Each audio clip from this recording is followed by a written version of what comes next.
সাদা শাড়ি পরে বৃষ্টিতে ভিজে শরীরের ভাঁজ সবাইকে দেখাতে ভালো লাগে বুঝি? শরীরের তো সব অংশই বোঝা যাচ্ছে। ছেলেদের দেখিয়ে কি মজা পাচ্ছেন খুব? শাড়ি খুলে রাস্তায় দাঁড়িয়ে ভিজেন, দেখবেন অনেক ভালো হবে। উপরোক্ত কথাগুলো বলেই সাফরাত নিজের গায়ের কালো কোটটা খুলে স্বর্ণার গায়ে জড়িয়ে দেয়। তারপর বড় বড় করে পা ফেলে চলে যায় নিজ গন্তব্যে।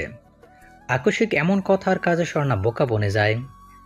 আর সাদা শাড়ি নিজেও জানতো, কিন্তু ভিজে গেলে যে শরীরের অংশ বোঝা যাবে সেটা সে ভাবতে পারেনি।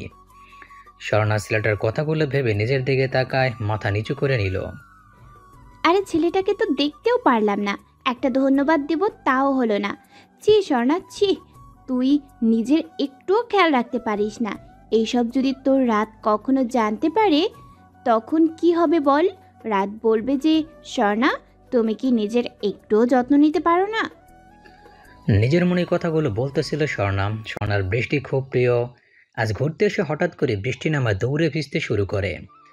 আর তারপরে এত কিছু হয়, দূর থেকে রূপান্তিকা চিল্লাতে চিল্লাতে স্বর্ণার কাছে আসে আর বলতে শুরু করে, শালি, তোর লজ্জা করে না সাদা শাড়ি পরে ভিজতে? ছি ছি, কি বিচ্ছিরি! এমা, এটা আবার কার কোট পরছিস? তাড়াতাড়ি বাসায় চল, নয়তো ছোট মা আমাকে মেরে আলু ভর্তা বানাবে। স্বর্ণার কিছুই বলল না, ওইভাবেই বাড়িতে চলে যায়। কোটটা দেখে কেমন যেন একটা সুগন্ধি নাকের সাথে বাড়ি খাচ্ছে। কোটটা ভালোভাবে গায়ের সাথে জড়িয়ে নিয়ে বাড়ির কলিং বেলে চাপ দিল স্বর্ণা। রূপান্তিকার মা এসে দরজা খুলে দেয়। স্বর্ণা ভয়ে এক ভো দৌড় দেয় নিজের রুমে। তারপর ফ্রেশ হয়ে কোটটা ধুয়ে দিয়ে বারান্দায় টাঙিয়ে দেয়। এরপর বিছানায় গা এলিয়ে দিতেই তখনকার সেই কথাগুলো কানে বাজতে লাগলো। ধরফরিয়ে উঠে আয়নার সামনে গিয়ে দাঁড়ালো। ছি ছি, আমার শরীরের কি দেখছি ছেলেটা আল্লাহ জানে। ভাগ্যিস মুখটা দেখতে পাইনি, নয়তো পরে দেখলে লজ্জায় সামনে যেতে পারতাম না। উফ স্বর্ণা, তুই এত কিউট কেন রে? তোর এই বুকের তিলটা যেন তোকে আরো কিউট করে তোলে। ছি, কি নির্লজ্জ মেয়ে, নিজের প্রশংসা নিজে করতেছে। আগে ভেবে দেখ, ছেলেটা তোর শরীরের সব কিছু দেখেছে। হায় হায়, কি লজ্জা, কি লজ্জা! আর ও যা সাদা শাড়ি পরে ভিজতে বারবার বারণ করলাম সাদা শাড়ি পরিস না। না, এই মহারানীর সাদা শাড়ি ছাড়া পরবেই না। স্বর্ণা ঠোঁট উল্টায়। সে জানতো নাকি যে এই অসময়ে বৃষ্টি শুরু হবে। সন্ধ্যার সময় ঘুরতে ভালো লাগে, সেজন্য বের হয়েছিল রূপান্তিকাকে সাথে নিয়ে। স্বর্ণা কিছু না বলে মুখ ভেঙায় রূপান্তিকাকে ধাক্কা দিয়ে বিছানায় শুয়ে পড়ে। রূপান্তিকাও স্বর্ণাকে জড়ায় ঘুমের রাজ্যে পাড়ি জমায়। অপরদিকে কোনো এক সন্ধ্যা রাতে তোমাকে দেখেছিলাম শাড়ি পরে বৃষ্টিতে ভিজতে। তোমার ওই লম্বা খোলা চুলে বেলি ফুলের মালা দিয়ে রেখেছিলে। সেই সন্ধেটি ছিল হয়তো আমার জীবনের নতুন কোনো মোড়ের সন্ধান। তোমার ওই বুকের তিলটা যেন বারবার বেহায়ার মতো টানে তোমার কাছে আমাকে। সাফরাত হোটেল রুমের গ্রিল ধরে দাঁড়িয়ে কবিতা ওড়াচ্ছে নিজের মনে। তখনই হুট করে রূপ এসে সাফরাতের মাথায় বাড়ি মেরে বলতে শুরু করে, ওয়াও, সেই তো কবিতা বলিস। তা বন্ধু, তুমি কারো প্রেমে পড়েছে নাকি? হঠাৎ এই আনরোমান্টিক বন্ধু রোমান্টিক হলো কিভাবে? তাও কোনো এক নারীর চুল তিল নিয়ে বর্ণনা দেয়। সে এসেছে হয়তো আমার এই জীবনে, এসেছে কোনো এক সন্ধ্যাবতী হয়ে আমার জীবন সুন্দর করে দিতে। আমি প্রেমে পড়েছি সেই সন্ধ্যা রাতে দেখা পিচ্ছি মেয়েটি। কে রে সেই ভাগ্যবতী, যে কিনা এই সাফরাতকে তার রূপে ঘায়েল করেছে? নিশ্চয়ই সে কোনো এক পরী যার প্রেমে পড়েছে আমার সাদা সিধা বন্ধু। বলেই খিলখিল করে হেসে ওঠে রূপ। সাফরাত রাগে চোখে তাকায় রূপের দিকে। হঠাৎ করে রূপ গম্ভীর কণ্ঠে বলতে শুরু করে, রূপন্তিকা প্রপোজ করছে আজকে আমায়। কি করবো বলতো, কিছু বুঝতেছি না আমি। বড় আব্বুর মেয়ে হয় আর আমার ছোট বোনের ব্যস্ত, আমি কিছু বুঝতে পারতেছি না। আর যখন পার্কে ছিলাম তখন দেখি ওই আর আমার বোন পার্কে ছিল, তখনই রূপন্তিকা প্রপোজ করে। রূপ কথাগুলো শুনে চুপ মেরে যায়। সাফরাতের কোনো উত্তর পায় না। রেগে সাফরাতের দিকে তাকায়, দেখে ফোনে কি জানি করতেছে আর হাসতেছে। সাফরাত মাথা উঁচু করে দেখে রূপ রেগে ওর দিকে তাকিয়ে আছে। সাফরাত ভয়ে ঢোক গিলে রূপকে বলে, কলেজ, রাগ করিস না। তোর ভাবির ছবি ওয়ালপেপারে সেভ করলাম, লুকিয়ে অনেক কয়টা ছবি উঠিয়েছি আজকে, বুঝলি? আর শোন, তুই তো আমাকে বলতিস রূপন্তিকাকে নাকি তোর ভালো লাগে, তাহলে একসেপ্ট কর, সবাই মেনে নেবে, চিন্তা করিস না। হ্যাঁ, সেটা ঠিক। দেখি ফোনটা কে সেই মেয়ে যার জন্য আমার বন্ধু পাগল হয়ে গেছে, কার জন্য তার বুকের মধ্যে টিপটিপ ব্যথা করে। রূপ মজা করে কথাটা বলে সাফরাতের থেকে ফোনটা ছিনিয়ে নেয়। ফোনটা হাতে নিতেই চমকে ওঠে ওয়ালপেপারের ছবি দেখে। আর চোখে সাফরাতের দিকে তাকায়, লক খুলে গ্যালারিতে যায়, গিয়ে দেখে অনেক কয়টা ছবি। কিছু ছবিতে পিঠ দেখা যাচ্ছে, আর দেখলো না রূপ। রূপ নিজেকে শান্ত করে মুখে হাসি ফুটিয়ে সাফরাতকে নরম সুরে বলে, তুই কি জানিস মেয়েটা সিঙ্গেল নাকি ম্যারিড বা হ্যান ত্যান যাই হোক, আর একটা কথা, কার অনুমতি ছাড়া ছবি ওঠানো হয় না, সেটা মাথায় রাখিস। আর এসব কি ছবি উঠাইছিস, পেট দেখা যায়? রূপ, তোর কি হলো? এমন গম্ভীর হলি কেন? রাগ করেছিস হয়তো। আরে আমি কি ইচ্ছে করে এমন ছবি উঠিয়েছি? মেয়েটা বৃষ্টিতে ভেজার পর শরীর এর কাপড় লেপটে ছিল, তাই এমন ছবি হয়েছে। আর আমার কোটটা দিয়ে এসেছি, তোর গায়ে লাগে না? আমার প্রিয় কোট ওটা। সাফরাত মন খারাপ করে কথাটা বলে। যাক বাদ দিই, চল, আমাদের ফ্রেন্ডশিপের 10 বছর হচ্ছে। সেই ইন্টার থেকে আমরা ফ্রেন্ড। কখন আমাদের বাসায় যাসনি তুই? আমি অনেকবার গিয়েছি তোর বাসায়। আজকে আমাদের বাসায় চল, ওখানে থাকবি। আজকাল নিজের বাসায় যাস। সাফরাত আর কিছু বলল না। কখনো যায়নি রূপের বাসায়, তাই রূপের সাথে গাড়ি নিয়ে বের হয়ে যায়। রূপ বাসায় সেই কলিং বেলে চাপ দিলে রূপন্তীকে এসে দরজা খুলে দেয়। ভাইয়া কই ছিলে এতক্ষণ? রাত 9টা বাজে, আর উনি কি তোমার সাথে? আর স্বর্ণা তোমাকে খুঁজতেছে ভাইয়া। ছোট মা বাবা ওকে বকা দিছে, কান্না করতে করতে ঘুমাইছে, তাও না খেয়ে। দরজা ছাড় আর ভিতরে আসতে দে আগে। আর কি হয়েছে, বকা দিছে কেন? কি করছে আবার? কোনো ঝামেলা করছে নাকি? তোরা দুজন তো এসব এক্সপার্ট। বাসায় ঢুকতে ঢুকতে কথাটা বলে রূপ। সরে যাও, নিজের বোনের সাথে শোনো কি হয়েছে। আর ভাইয়া আমার উত্তর কখন দিবা? রূপন্তীকে ভয়ে ভয়ে কথাটা বলে। রূপ, কি হয়েছে বলতো? বোনের রুমে যাচ্ছিস, তাও আমাকে নিয়ে? বিয়ে টিয়ে দেওয়ার প্ল্যান করছিস নাকি? সাথে আবার ওষুধ নিস কেন? কান্না করলে কি জ্বরের ওষুধ নিতে হয়? সাফরাত অবাক হয়ে কথাটা বলে। রূপ তার কোনো উত্তর দেয় না। সাফরাতকে তার পিছে পিছে আসতে বলে স্বর্ণার রুমে যায়। গিয়ে দেখে স্বর্ণা অন্য পাশে শুয়ে আছে। রূপ মাথায় হাত বুলিয়ে দিয়ে আস্তে আস্তে ডাক দেয়। বনু, এই বনু দেখ, ভাইও চলে আসছে। আর কেউ বকা দিবে না, ওঠ। বৃষ্টিতে ভিজে গায়ে জ্বর বাঁধালে তো একটু বকা দিতেই পারে আম্মু, সেজন্য কি কান্না করতে হয় বল? স্বর্ণা চোখ মেলে তার ভাইকে দেখে জড়িয়ে ধরে কান্না করে। আর আব্বু আম্মুর নামে বিচার দেয়। সাফরাত স্বর্ণার চেহারা দেখে ভেবাচাকা খায়। এটাই তো তার বৃষ্টিবিলাসী প্রেয়সী। ও শালা বাবু, এর জন্য তখন ফোনে ছবি দেখে আমার উপর রাগ ঝাড়ছে। হায় রে কপাল, শেষে কিনা বন্ধুর বোনের প্রেমে পড়লাম। কপালে শনি আছে আমার, বুঝতে পেরেছি। ঢোক গিলে মনে মনে কথাগুলো বলে সাফরাত, আর চোখে বারবার রূপের দিকে তাকায়। রূপ বুঝতে পেরেও কিছু বলে না। স্বর্ণাকে বুক থেকে উঠে বলতে শুরু করে। বনু কাঁদিস না, চল, গায়ে জ্বর আসছে, কিছু খেয়ে ওষুধ খেয়ে নিবি। আর ও হলো সাফরাত, তোকে বলেছিলাম না আমার বেস্ট ফ্রেন্ডের কথা? দেখতে চাইছিলিস, আজকে নিয়ে আসছি দেখ। আর যা, ফ্রেশ হয়ে আয়, আমারও ক্ষুধা লাগছে। রূপ সাফরাতের হাত টেনে নিয়ে নিচে ড্রয়িং রুমে যায়। গিয়ে দেখে সবাই এসে পড়েছে খাওয়ার জন্য। সাফরাত রূপের বাবা মাকে দেখে সালাম করে। যতই হোক হব শ্বশুর শাশুড়ি হয়। আসসালামু আলাইকুম আন্টি আঙ্কেল, কেমন আছেন আপনারা? ওয়ালাইকুম আসসালাম বাবা, ভালো আছি। তুমি কেমন আছো? তোমাকে কত করে বলি আসার কথা, আসোই না। আজ আসলে তাহলে শেষমেশ। জি আন্টি। এইভাবে কিছুক্ষণ কথা বলে একটু পর স্বর্ণা আসলে সবাই খেতে বসে। খেতে বসে সবার পরিচয় দেয়। স্বর্ণা ইসলাম, বাবা শফিকুল, মা রূপালী, ভাই রূপ, বড় আব্বু আতিকুল, বড় আম্মু মার্জিয়া। বড় বাবার মেয়ে রূপন্তিকা। রূপন্তিকার স্বর্ণা সেম ক্লাস, এবার অনার্স 2য় বর্ষে। আর রূপ ও সাফরাত দুজন মিলে বিজনেস করে একসাথে শেয়ারে। সাফরাতের বাবা ফিরোজ, মা সালমা। খাওয়া দাওয়া শেষে স্বর্ণা ওষুধ খেয়ে নিজের রুমে যায়। রূপ আর সাফরাত রূপের রুমে যায়। সাফরাত ধরম করে বিছানায় রূপকে ফেলে দিয়ে জড়াই নিয়ে বলতে শুরু করে। সরি বন্ধু, জানতাম না যে তোর বোন ওটা। একবার যখন মনটা দিয়ে দিয়েছি তখন আর ফিরিয়ে নিতে পারবো না আমি। মাফ কর, আর বোন জামাই বানানোর জন্য তৈরি হ। সাফরাত হাসতে হাসতেই কথাটা বলে। রূপ মুচকে এসে সাফরাতকে ঘুমোতে বলে রুম থেকে বেরিয়ে যায়।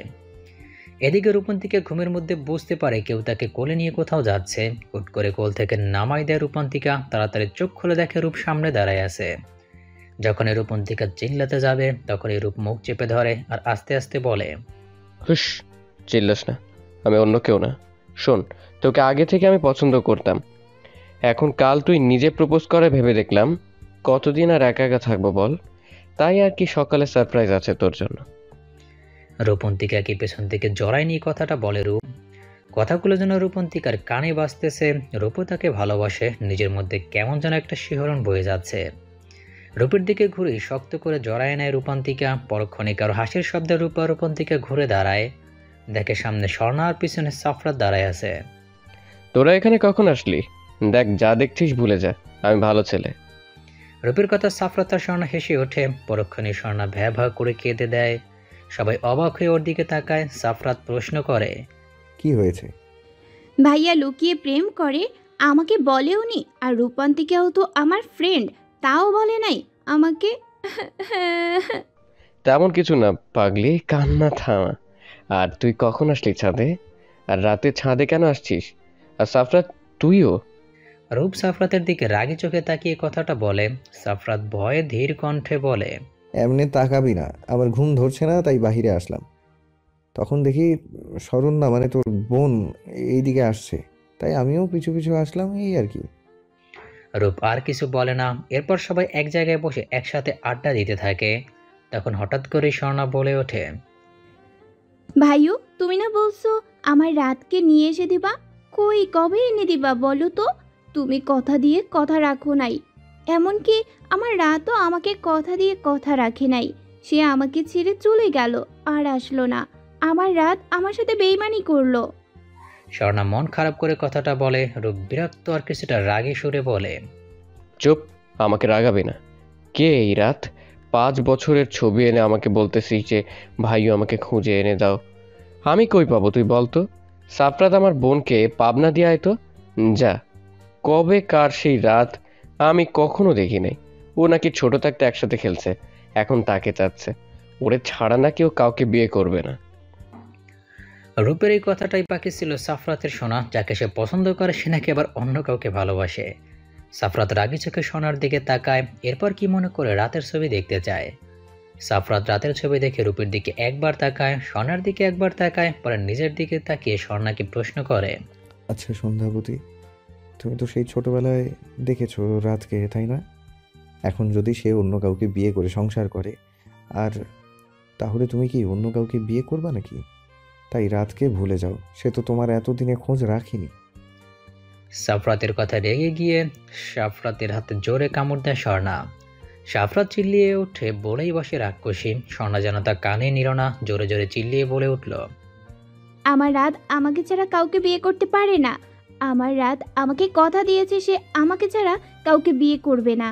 আর সে আমার কাছে একদিন ফিরে আসবে। আর যদি বিয়েও হয়ে থাকে তাও আমি রাতকে চাই মানে চাই। স্বর্ণার কথা সবগুলো ওর দিকে অবাক আর বিস্ময় নিয়ে তাকিয়ে আছে। আর ভাবে রাত এখন বড় হয়েছে, কিভাবে চিনবে তাকে। ও পাগলের মতো কথাবার্তা বলে সব। স্বর্ণা চিল্লাচিল্লি করে নিচে চলে যায়। হুট করে রূপ প্রশ্ন করে, কিরে সাফরাত, তুই সন্ধ্যাবতী বললি কেন স্বর্ণাকে? ওর নাম তো সন্ধ্যাবতী না। তুইও কি পাগল হলি? বুঝবা না বন্ধু, দেখা হয় আমার কোনো কোনো সন্ধ্যায়। তাহলে বলো না, শরণ্যা থেকে করি সন্ধ্যাবতী। তোর বোনের সাথে খুব মিল আছে এই সন্ধ্যাবতীর, বুঝলি? রোমান্তিকা কিছু না বলেই মুখ ভেঙচি কাটে। পরে সবাই নিজের রুমে গিয়ে ঘুমিয়ে পড়ে। সকালে সবাই খাওয়া দাওয়া করে ড্রয়িং রুমে বসে আছে, রূপ কিছু বলবে সেটা শোনার জন্য। আর এইদিকে কাল থেকে আর সোনা কারোর সাথে কথা বলে নাই। ভাইও কি বলবা বলো, আমি ঘুমাবো। তোমার আজাইরা কথা শোনার জন্য আমি বসে নাই। রূপ সোনার কথা কানে নিল না। ও এমনিতেই রাতকে নিয়ে বাজে কথা বলে রেগে যায়। একটু পর সবাই এসে পড়লে রূপ বলতে শুরু করে, আব্বু, তুমি তো আমাকে বিয়ের কথা বলো তাই না? তাই ভাবছিলাম এবার বিয়েটা করে নিই। তবে শর্ত একটাই, আমার পছন্দের মেয়ের সাথে আমার বিয়ে দিতে হবে। আমার পছন্দের মেয়ে আছে। রূপের কথায় সবাই তার দিকে কড়া দৃষ্টি নিক্ষেপ করে। রূপ ঢোক গিলে নেয়। আর সাফরাত রূপের কাণ্ডে মুচকি হাসতেছে।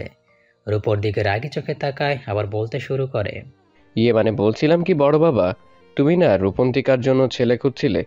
তা তোমার তো একটাই মেয়ে, ছেলে নাই। তাই তোমাদের ভালোর জন্য বলছিলাম কি, রূপন্তিকাকে আমার সাথে বিয়ে দাও। বাড়ির মেয়ে বাড়িতে থাকবে। আমি কিন্তু তোমাদের ভালোর জন্যই বলছি। রূপের এমন কথা সবাই মুখ চাওয়াচই করে হুহা করে হেসে দেয়।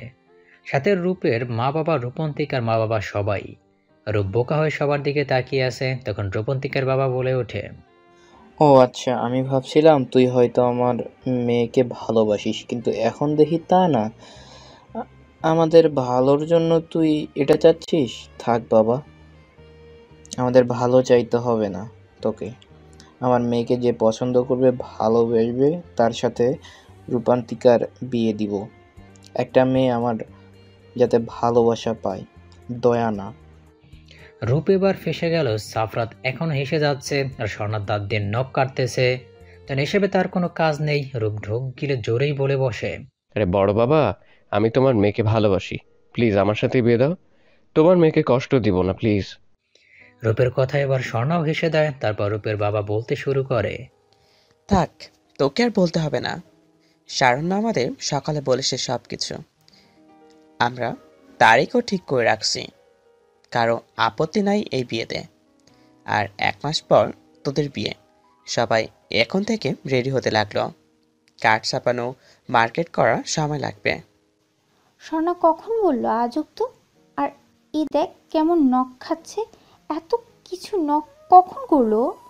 এমন ভাব নিয়ে আছে যেন কিচ্ছু জানে না।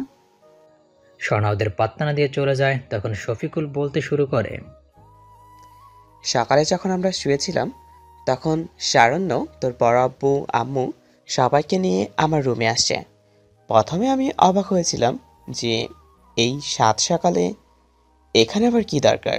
শারণ্য আমাকে কিছু বলতে না দিয়ে বলতে শুরু করছিল, আব্বু শোনো, ভাইও আর রূপান্তিকা একে অপরকে পছন্দ করে, তাই আমি চাচ্ছিলাম তোমরা সবাই মেনে নাও। আর রূপান্তিকার কোনো ভাই বোন নাই, এখানেই থাকবে, সবার ভালো লাগবে। কিন্তু মা, তুই যেটা বলতেছিস বুঝলাম, কিন্তু আত্মীয়ের ভিতর কি বিয়ে দেওয়া ঠিক হবে? তুই বল আমাকে, ঝামেলা যদি হয়। তাই আমি এটা মানতে পারবো না। তোমরা কি আব্বু আম্মুকে চিনো না? বড় আব্বু তোমার মেয়েকে কি কখনো কষ্ট দিবে? তুমি কি চাচ্ছ যে রূপান্তিকা নয়তো ভাইও কিছু একটা করে বসুক? তারপর আর কি সবাই বুঝে শুনে ঠিক করলো সবকিছু। আর মেয়েটাকে কি হয়েছে সকাল থেকে গম্ভীর মুখে আছে। আমি দেখতেছি, ভেবো না। ও রাত এর চিন্তায় মগ্ন। তোমরা বলো, এই রাতকে কোথায় পাবো আমি? এতদিন বিয়ে হয়েছে নাকি, আর চিনবো কিভাবে?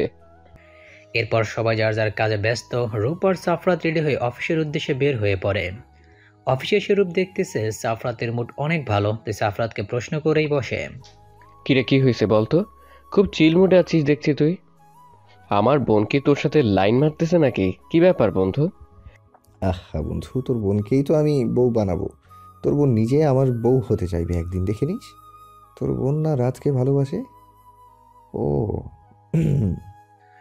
সাফরাতের এমন গা সারা কথায় কিছু সন্দেহ নিয়ে রূপ ওর দিকে তাকায়।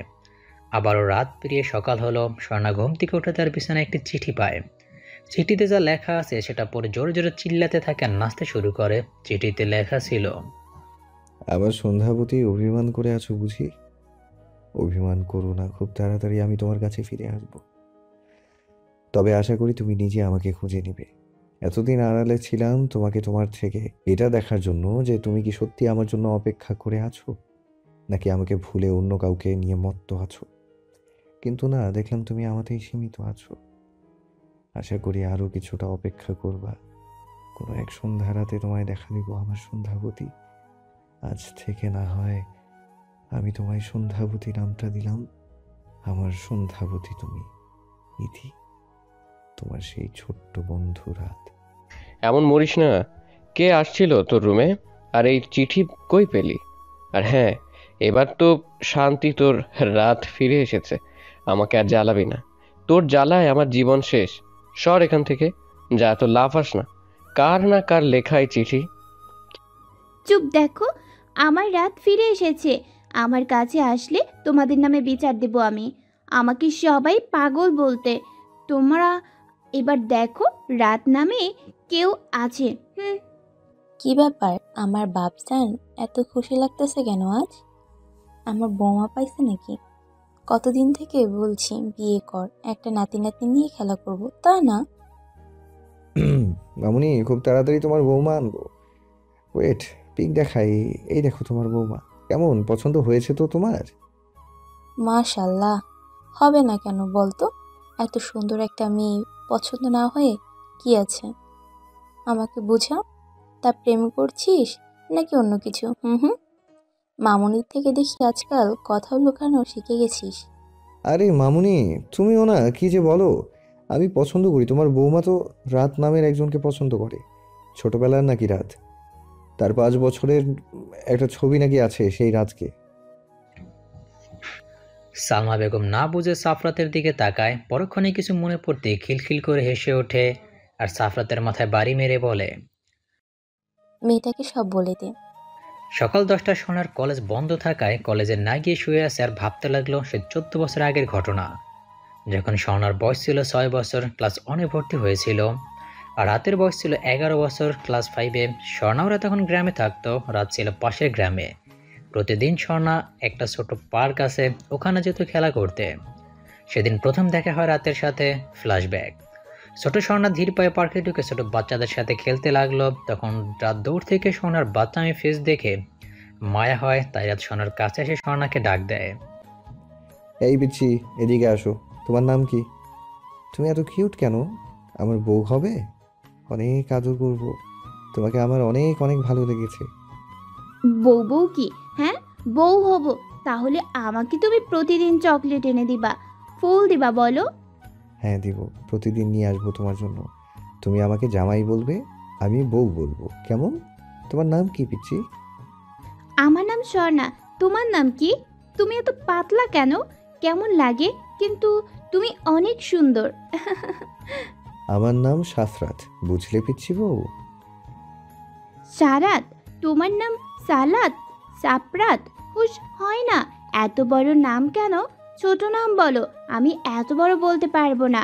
তুমি ছোট নাম বলো। ওকে ওকে আমার বউ।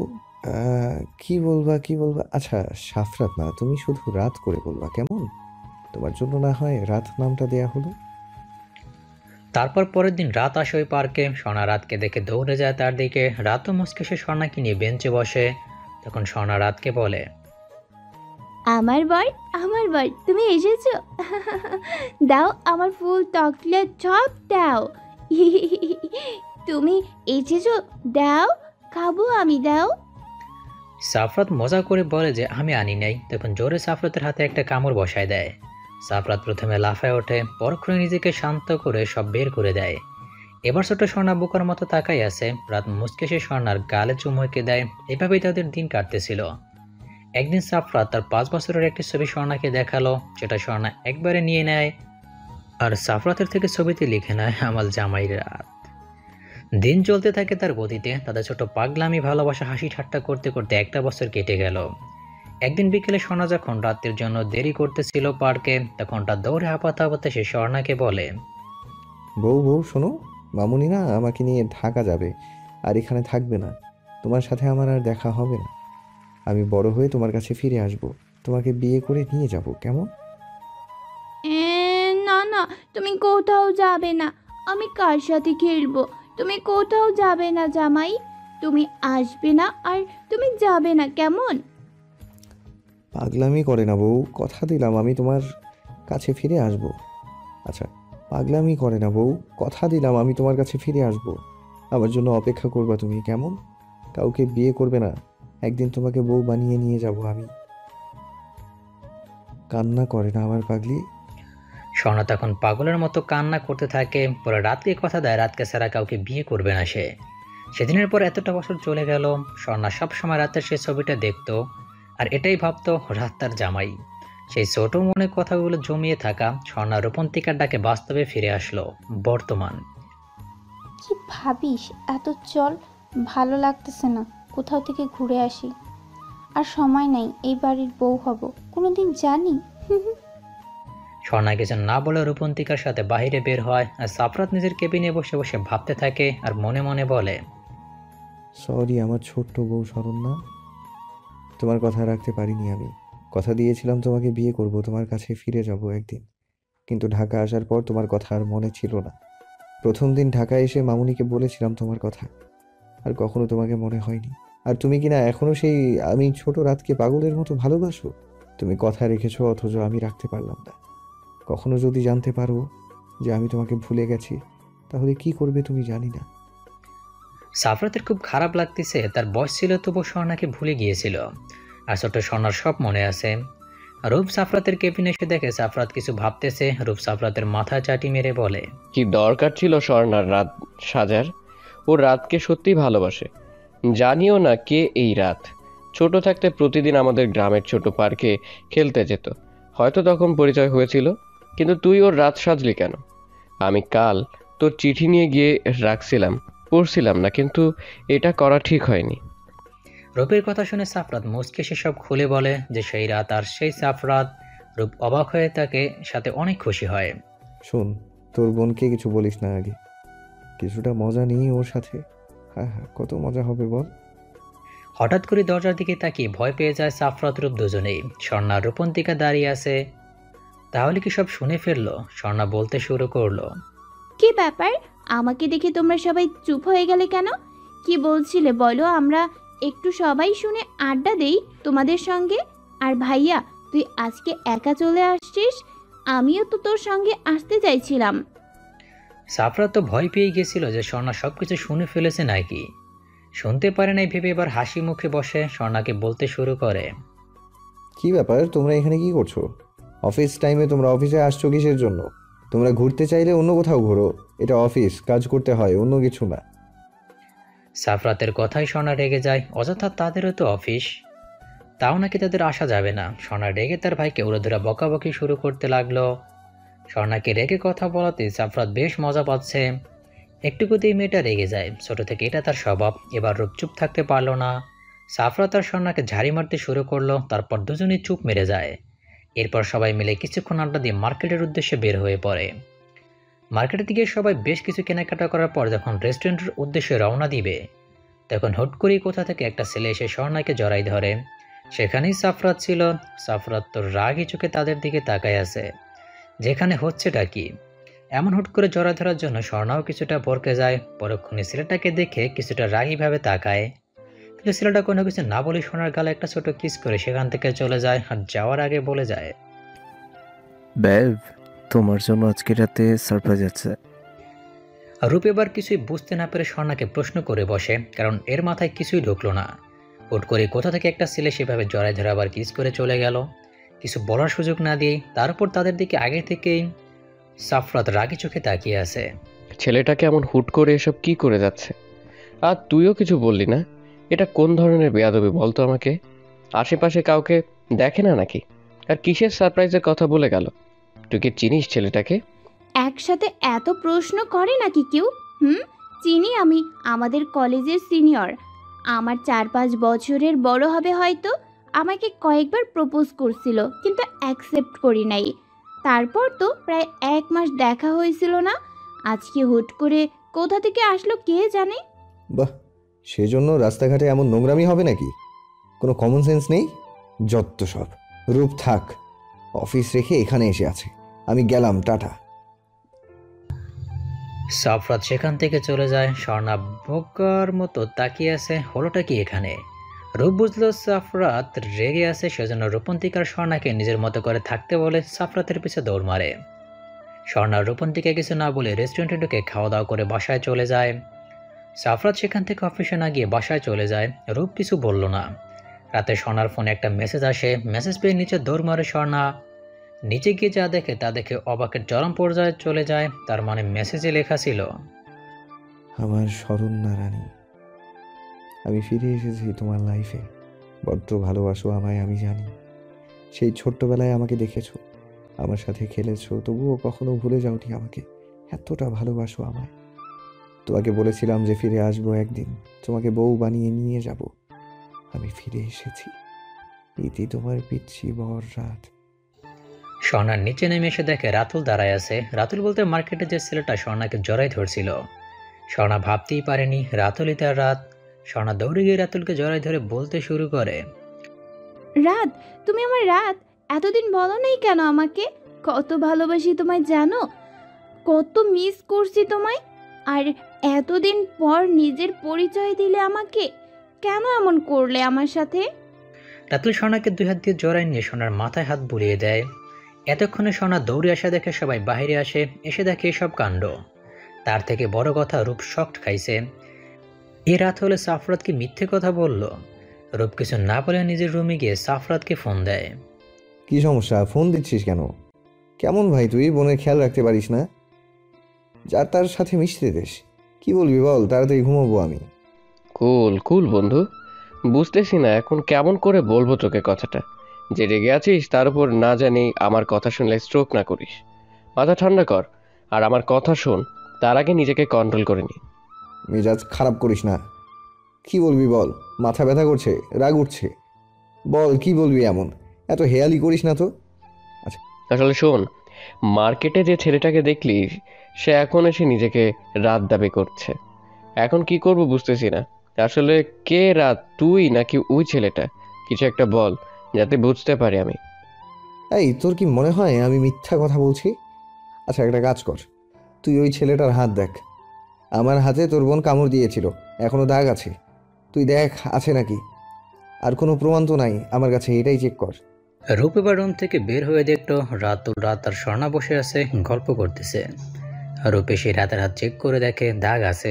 রূপ এবার কি করবে বুঝতে পারে না, তাই স্বর্ণাকেই বলে, স্বর্ণা কোথা থেকে কে এসে বললো আমি রাত, তাহলে কি তোকে বিশ্বাস করতে হবে নাকি? আগে তো সব পরীক্ষা করে দেখ এ তোর রাত নাকি অন্য কেউ। হতেও পারে যে মিথ্যে বলছে, তোকে ভালোবাসে তাই। কি বলছিস এইসব ভাইয়া? এই দেখ, রাতের হাতে কামড়ের দাগ আছে, আর ছোটবেলায় যা যা হয়েছে সব বলতে পারতেছে আমাকে। তুই কি আমাকে ভালো থাকতে দিবি না? স্বর্ণার রাগ দেখে রূপ কিছু না বলেই চলে যায়। রাত একটু পর চলে যায়। রূপ সাফরাতকে সব বলে। স্বর্ণার নিজের রুমে গিয়ে শান্তিতে ঘুমিয়ে পড়ে। সকালে স্বর্ণা আজ অনেক হ্যাপি, কালকে তার রাতকে পেয়েছে। সে নাচতে নাচতে নিচে নেমে দেখে সবাই ড্রয়িং রুমে বসে আছে।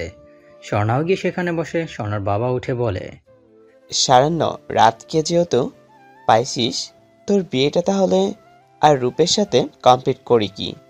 কি বল? রাতের সাথে কথা বলে দেখ কি বলে। আসতে বল তার মা বাবাকে আমাদের বাসায়। রূপ তার বাবার কথায় কেসে ওঠে আর ভাবে সাফরাত কি করবে আল্লাহ জানে। স্বর্ণার অবস্থা খারাপ করবে যে ছেলে। স্বর্ণা উঠে গিয়ে রাতকে ফোন করে সব বলে। রাতও অনেক হ্যাপি, সে স্বর্ণাকে অনেক কষ্টে বাগে আনছে। আর তাড়াতাড়ি বিয়ে করতে পারলে স্বর্ণা শুধু তারই থাকবে, আর কেউ চাইলেও তার থেকে ছিনিয়ে নিতে পারবে না। বিকালে রাত তার বাবা মাকে নিয়ে স্বর্ণাদের বাসায় এসে সবকিছু ঠিকঠাক করে চলে যায়। রূপ আর স্বর্ণার বিয়ে একই দিনে হবে। রূপ সকাল থেকে ফোন দিচ্ছে সাফরাতের কাছে, কিন্তু সাফরাতের কোনো খবর নাই। কিছু মাথায় আসতেছে না। রাত 12টায় সবাই ঘুমিয়ে আছে। চুপি চুপি সাফরাত স্বর্ণাদের বাড়িতে প্রবেশ করে। রূপ ঘুমের মাঝে বুঝতে পারে কেউ তাকে শূন্য ভাষায় নিয়ে যাচ্ছে। হুট করে রূপ চিল্লিয়ে ওঠে, সামনে তাকিয়ে ভয় পেয়ে যায়। তুই এত রাতে তুই আমার বাসাতে কি করিস? আসলে তুই কি সাফরাত নাকি? ও মা গো, ভূত! বাঁচাও আমাকে, বিয়ের আগে মেরে ফেললো গো, আমার মাজা গেল গো। চুপ, একটা কথাও না। ভূতের বাপ আমি, আজ খারাপ আছে, একদম ন্যাকামি করবি না মেয়েদের মতো। ওই তোর বোনের কাণ্ড জ্ঞান নেই, রাতকে ভালোবাসি ভালোবাসি করছে, অথচ আমাকে না চিনে অন্য একজনের সাথে বিয়ে কমপ্লিট করছে। তোর বোনকে মেরে ফেলবো আমাকে ছাড়া অন্য কাউকে বিয়ে করলে। ইয়ে মানে বলছি কি, শোন না, তুই একদম আমার বোনের দিকে নজর দিবি না। দেখো যেটাতে খুশি সেটা ওকে দিতে চাই, তাই প্লিজ ঝামেলা করিস না। আমি জানি তুই রাত, কিন্তু দেখ রাতুল ছেলেটাকে আর কেন এমন করছে কে জানে। আর যাই হোক, ছেলেটা স্বর্ণাকে ভালোবাসে, তাই প্লিজ ভালো থাকতে দে ওদের, ওদের মাঝখানে আসিস না। কি বললি তুই? রূপ তুই ঠিক আছিস বলতো আমাকে? কি বলছিস তুই এসব? তুই খুব ভালো করে জানিস এই কয়দিনে তোর বোনকে কতটা ভালোবাসি, আর সেই তুই কিনা আমাকে এসব বলছিস। দেখ রাগাবি না আমাকে, আমি খোঁজ নেওয়ার চেষ্টা করছি ছেলেটা কি চায়, আর সে কে, যে নিজেকে রাত বলে দাবি করে, আর এমন কি রাতের চিহ্ন তার মাঝে। দেখ জানি তুই কতটা ভালোবাসিস স্বর্ণাকে, তবু আচ্ছা যা ভালো বুঝিস কর। তবে আমার বোন যদি কোনো কষ্ট পায় তোর থেকে, তাহলে কিন্তু ছেড়ে কথা বলবো না, আমি বলে দিলাম। ওইটা আমার নয়নের মণি, খুব ভালো করে জানিস তুই। ও যখন যা চায় তাই দিয়েছি আমি। চিন্তা করিস না সেসব নিয়ে। শোন, একা তো আর প্ল্যান করা যায় না, তাই তোকে নিয়ে প্ল্যান করব, আর সেজন্য ছাদে আনলাম। কিন্তু এত রাতে ছাদে না থাকাই ভালো। চল তোর রুমে যাই আগে। আর হ্যাঁ, খুব ক্ষুধা লেগেছে, খাবার দে, না খেয়ে আছি আমি। আর রূপ আর সাফরাত নিচে নেমে আসে। রূপ সাফরাতের জন্য খাবার এনে দেয়। সাফরাত খেয়ে রূপকে তার সব প্ল্যান বলে। সাফরাতের কথায় রূপ রেগে যায়, রেগেই বলতে শুরু করে, ওই কি ভাবছিস তুই? আমাকে বলতো। তোর তো দেখি সাহস বেড়ে গেছে। আমার বোনকে নিয়ে তুই আমার সাথে প্ল্যান করতে বসছিস। আর কী সব বলছিস? আমি এমন করব তোর জন্য, তাই না? লাত্তি খাবি, সর যা। প্লিজ কলিজা আমার, রাগ করিস না। দেখ, তুই ছাড়া তো আমার আর বেস্ট ফ্রেন্ড নেই। তুই তো কারোর সাথে মিশতে দিসনি, তাই তুই আমার যে শালা হওয়ার আগে কিন্তু আমার বন্ধু। তাই প্লিজ না করিস না, যা বলছি রাজি হ। প্লিজ কলিজা আমার, প্লিজ। তুই ছাড়া কিন্তু আর কোনো রাস্তা নেই। ওকে ওকে ওকে, থাক আর বলতে হবে না। কাল থেকে মিশন শুরু করতে হবে। আর দেখতে হবে কে রাতুলকে ভালোবাসে, আর এমন মেয়ে আছে কিনা যে টাকার জন্য সব করতে পারে। তবে আর কি, আমার কোমরটা তো ভাঙছিস তুই। আয় ঘুমা, আর কোনো কথা নয় রাতে। মানে বলছিলাম কি বন্ধু, তুই থাক, আমি একটু আমার বউটাকে দেখে আসি। প্রমিস কিচ্ছু করবো না বিয়ের আগে, বিয়ের পরের কথা ভিন্ন। একদিকে সাফরাতের কথা শুনে রূপ হেসে দেয়। সাফরাত স্বর্ণার রুমের সামনে এসে দেখে দরজা ভেতর থেকে বন্ধ করা। সাফরাত ভাবে এটাই বুঝি হওয়ার ছিল। পরক্ষণে মনে মনে এদের সব রুমের ডুপ্লিকেট চাবি আছে, যার দ্বারা বাইরে থেকে দরজা খোলা যায়। সাফরাত রূপের সাথে ঝগড়া করে চাবিটা নিয়ে আসে। রুমের দরজা খুলে ভিতরে প্রবেশ করে দেখে স্বর্ণা এলোমেলোভাবে শুয়ে আছে। সাফরাত দরজা লাগায় স্বর্ণার পায়ের কাছে গিয়ে বসে, আর পকেট থেকে একটা পায়েল বের করে স্বর্ণার পায়ে পরাই দেয়। এরপর স্বর্ণার ঘুমন্ত কয়েকটা ছবি উঠিয়ে নেয়, সাথে পায়েল পরা পায়েরও কয়েকটা ছবি উঠায়। আর ভাবতে থাকে সেই ছোটবেলার কথা। সাফরাতের সব মনে পড়ে গেছে। সাফরাত মুচকি হেসে ভাবে সেই দিনের কথা, যেদিন সাফরাত শেষবারের মতো স্বর্ণার সাথে দেখা করছিল। অতীত। সাফরাত যখন স্বর্ণার থেকে বিদায় নিয়ে চলে যাবে, তখন স্বর্ণার পেছন থেকে সাফরাতের হাত টেনে ধরে আর কেঁদে দেয়। সাফরাত স্বর্ণার চোখের পানি মুছিয়ে দিয়ে কপালে চুমু এঁকে দিয়ে বলেছিল, এই আমার পিচ্ছি বউ, কাঁদে না শোনা বউ আমার। আমি একদিন তোমার কাছে ঠিকই ফিরে আসবো, দেখে নিও। একদম মন খারাপ করবে না, কেমন? কি হয়েছে তোমার? এভাবে কান্না করলে কি আমার যেতে মন চাইবে বলো? আচ্ছা, কি নেবে বলো? যখন ফিরে আসবো তোমার কাছে, তখন কি নিয়ে আসবো বলো? এটা শুনে যেন স্বর্ণা অনেক খুশি হয়। স্বর্ণা সাফরাতের হাত ধরে ঘুরতে শুরু করে আর বলে, সত্যি তুমি আমার জন্য আমি যা চাইবো তাই নিয়ে আসবা? তাহলে কি চাইবো তুমি বলো? তোমাকে ছাড়া তো কিছু ভালো লাগে না আমার রাতভর।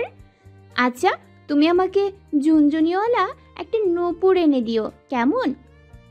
যেদিন সাফরাত স্বর্ণার কথা শুনে মুচকি হাসি দিয়ে চলে আসে। বর্তমান। সাফরাতের ধ্যান ভেঙে যায় স্বর্ণার নড়াচড়া করাতে। সাফরাত কি জানি ভেবে স্বর্ণা ঠোঁটে ঠোঁট ছয় একটা ছবি উঠায়, তারপর ঘাড়ের কাছে যে তিলটা ছিল সেখানে ছোট করে একটু চুমু এঁকে দেয়। এরপর সাফরাত তার নিজের হাতের দিকে তাকায় এবং কামড়ের দাগটা স্বর্ণার দেওয়া। সাফরাত যখন স্বর্ণাকে ছেড়ে চলে গেছিল, এর মাঝে সে ভুলে গেছিল স্বর্ণার কথা, কিন্তু এই হাতের কামড়ের দাগটা তাকে কেমন যেন একটা ভালো লাগা অনুভব করাতো, যার জন্যই সে মাঝে মাঝে দাগটাকে নিজেই কামড় বসাতো। আর সে এখনো দাগটা আছে। সাফরাত সবশেষে দরজা লাগাই দিয়ে রূপের রুমে এসে দেখে রূপ ঘুমিয়ে আছে। সাফরাত রূপকে কিছু না বলি বাসা থেকে বের হয়ে যায়, এখানে না থাকাই ভালো। সাফরাত বাসায় গিয়ে ঘুমিয়ে পড়ে। সকালে যখন রূপের ঘুম ভাঙে তখন তাকে সাফরাত নাই, পরে ফোন দিয়ে শুনে রাতেই চলে গেছে। এদিকে স্বর্ণা ঘুম থেকে উঠে ফ্রেশ হয়ে যখন বিছানায় বসে, তখনই বুঝতে পারে তার পায়ে কিছু একটা আছে। সে তাকায় দেখে একটা পায়েল। ওয়াও, এত সুন্দর একটা পায়েল! ওয়েট, এটা তো আমার না। আমি তো রাতের দেওয়া পায়েল ছাড়া কারো পায়েল পরবো না বলে পায়েল কিনি নাই। তাহলে এটাকে কেন দিয়ে গেল কি জানি, বুঝি না কিছু। যাই হোক, খুলে রাখি। রাত ছাড়া কারো অধিকার নেই আমাকে পায়েল পরানোর। এইভাবে 15টা দিন কেটে গেল। সাফরাত আর রূপ তাদের কাজে ব্যস্ত, তার উপর বিয়ের জন্য সব কাজ চলতেছে। আজকে সাফরাত আর রূপ বের হয়েছে একটা পার্কে একজনকে দেখা করার জন্য। সাফরাত অনেক বেশি এক্সাইটেড। পার্কে গিয়ে সাফরাত আর রূপ একটা মেয়ে বসে আছে, সেখানে যায়। পরিচয় হওয়ার পর মেয়েটা নিজেই বলতে লাগে, হাই, আমি রুমি, রাতুলের বেস্ট ফ্রেন্ড, আর ওর চাচাতো বোনও হই। আমি জানি আপনারা কেন দেখেছেন, আর আমি সত্যিটাই আপনাদের বলবো। রাতুল আসলে রাত না, ও অনেক আগে থেকেই স্বর্ণকে ভালোবাসতো, কিন্তু স্বর্ণ বলতো ও রাত নামে কোনো একজনকে ভালোবাসতো। তো এটা নিয়ে রাতুল অনেক খোঁজ নিয়ে রাতের ব্যাপারে সব জানতে পারে, যে রাত কে, কেমন, কিভাবে, কি হয়েছিল। সেটার মূল নেট রিপিট সেটার মূলত নেটে একটা পেজ আছে, ওটা স্মরণ নাকি তার কাহিনী বলেছিল। ওইখানে রাতুল সব জানতে পারে আর তারপর রাত সেজে আসে। ও, এই ব্যাপার। কিন্তু তার হাতে দাগ আছে, সেটা কিভাবে কি করলো ও? আর তুমি না ওর বেস্ট ফ্রেন্ড, তাহলে সব সত্যি বলেছো কেন আমাদের? তুমি চাও না তোমার ফ্রেন্ড স্মরণাকে বিয়ে করুক? ফ্রেন্ডরা তো চায় বন্ধু ভালো থাকুক। এই শালা থাম, তুই তো সত্যিই শুনতে আসছিস, এখন আবার এমন করিস কেন? নাকি তুই চাচ্ছিস যে রাতুল স্বর্ণাকে বিয়ে করে নিক? সর, যা ভাগ। আর রুমি, তুমি বলো এখন উপায় কি? তুমি সত্যি বলছো এর পিছনে কারণ আছে, তা বুঝতেই পারছি আমি, তাই শর্ট করে বলে ফেলো। আমি রাতুলকে ভালোবাসি সেই ছোটবেলা থেকে। রাতুলকে কখনো বলার সাহস হয় নাই। আর যখন বলবো তখন ঠিক শরণ্যর সাথে পরিচয়। আর রাতুল শরণ্যকে নিয়ে পাগলামি করতে লাগছিল, তাই আর বলা হয়ে ওঠে নাই। আমি চাচ্ছি বিয়েটা যেন না হয়, আর ওর হাতে জাস্ট মেকআপের ওই রকম দাগ বানানো। আমি সব বললাম, এখন বাকিটা আপনাদের ব্যাপার। ওকে ওকে, একটা আইডিয়া পেয়েছি। রূপ, তোদের বাসার সবাইকে বলে দে আমি রাত শরণ্যা ছাড়া ও যেন না জানে।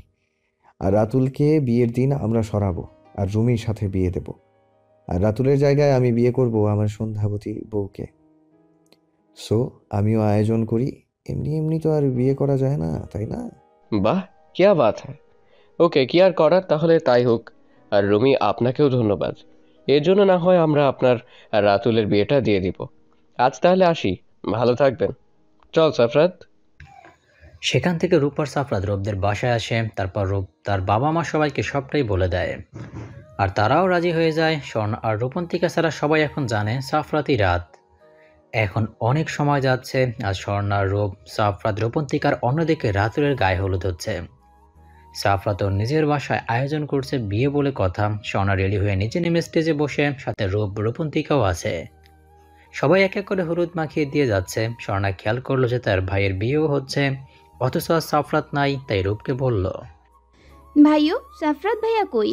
তোর বিয়ে সাফরাত ভাইয়া না তোর বেস্টু? তাহলে আসলো না কেন? কি ব্যাপার বলতো?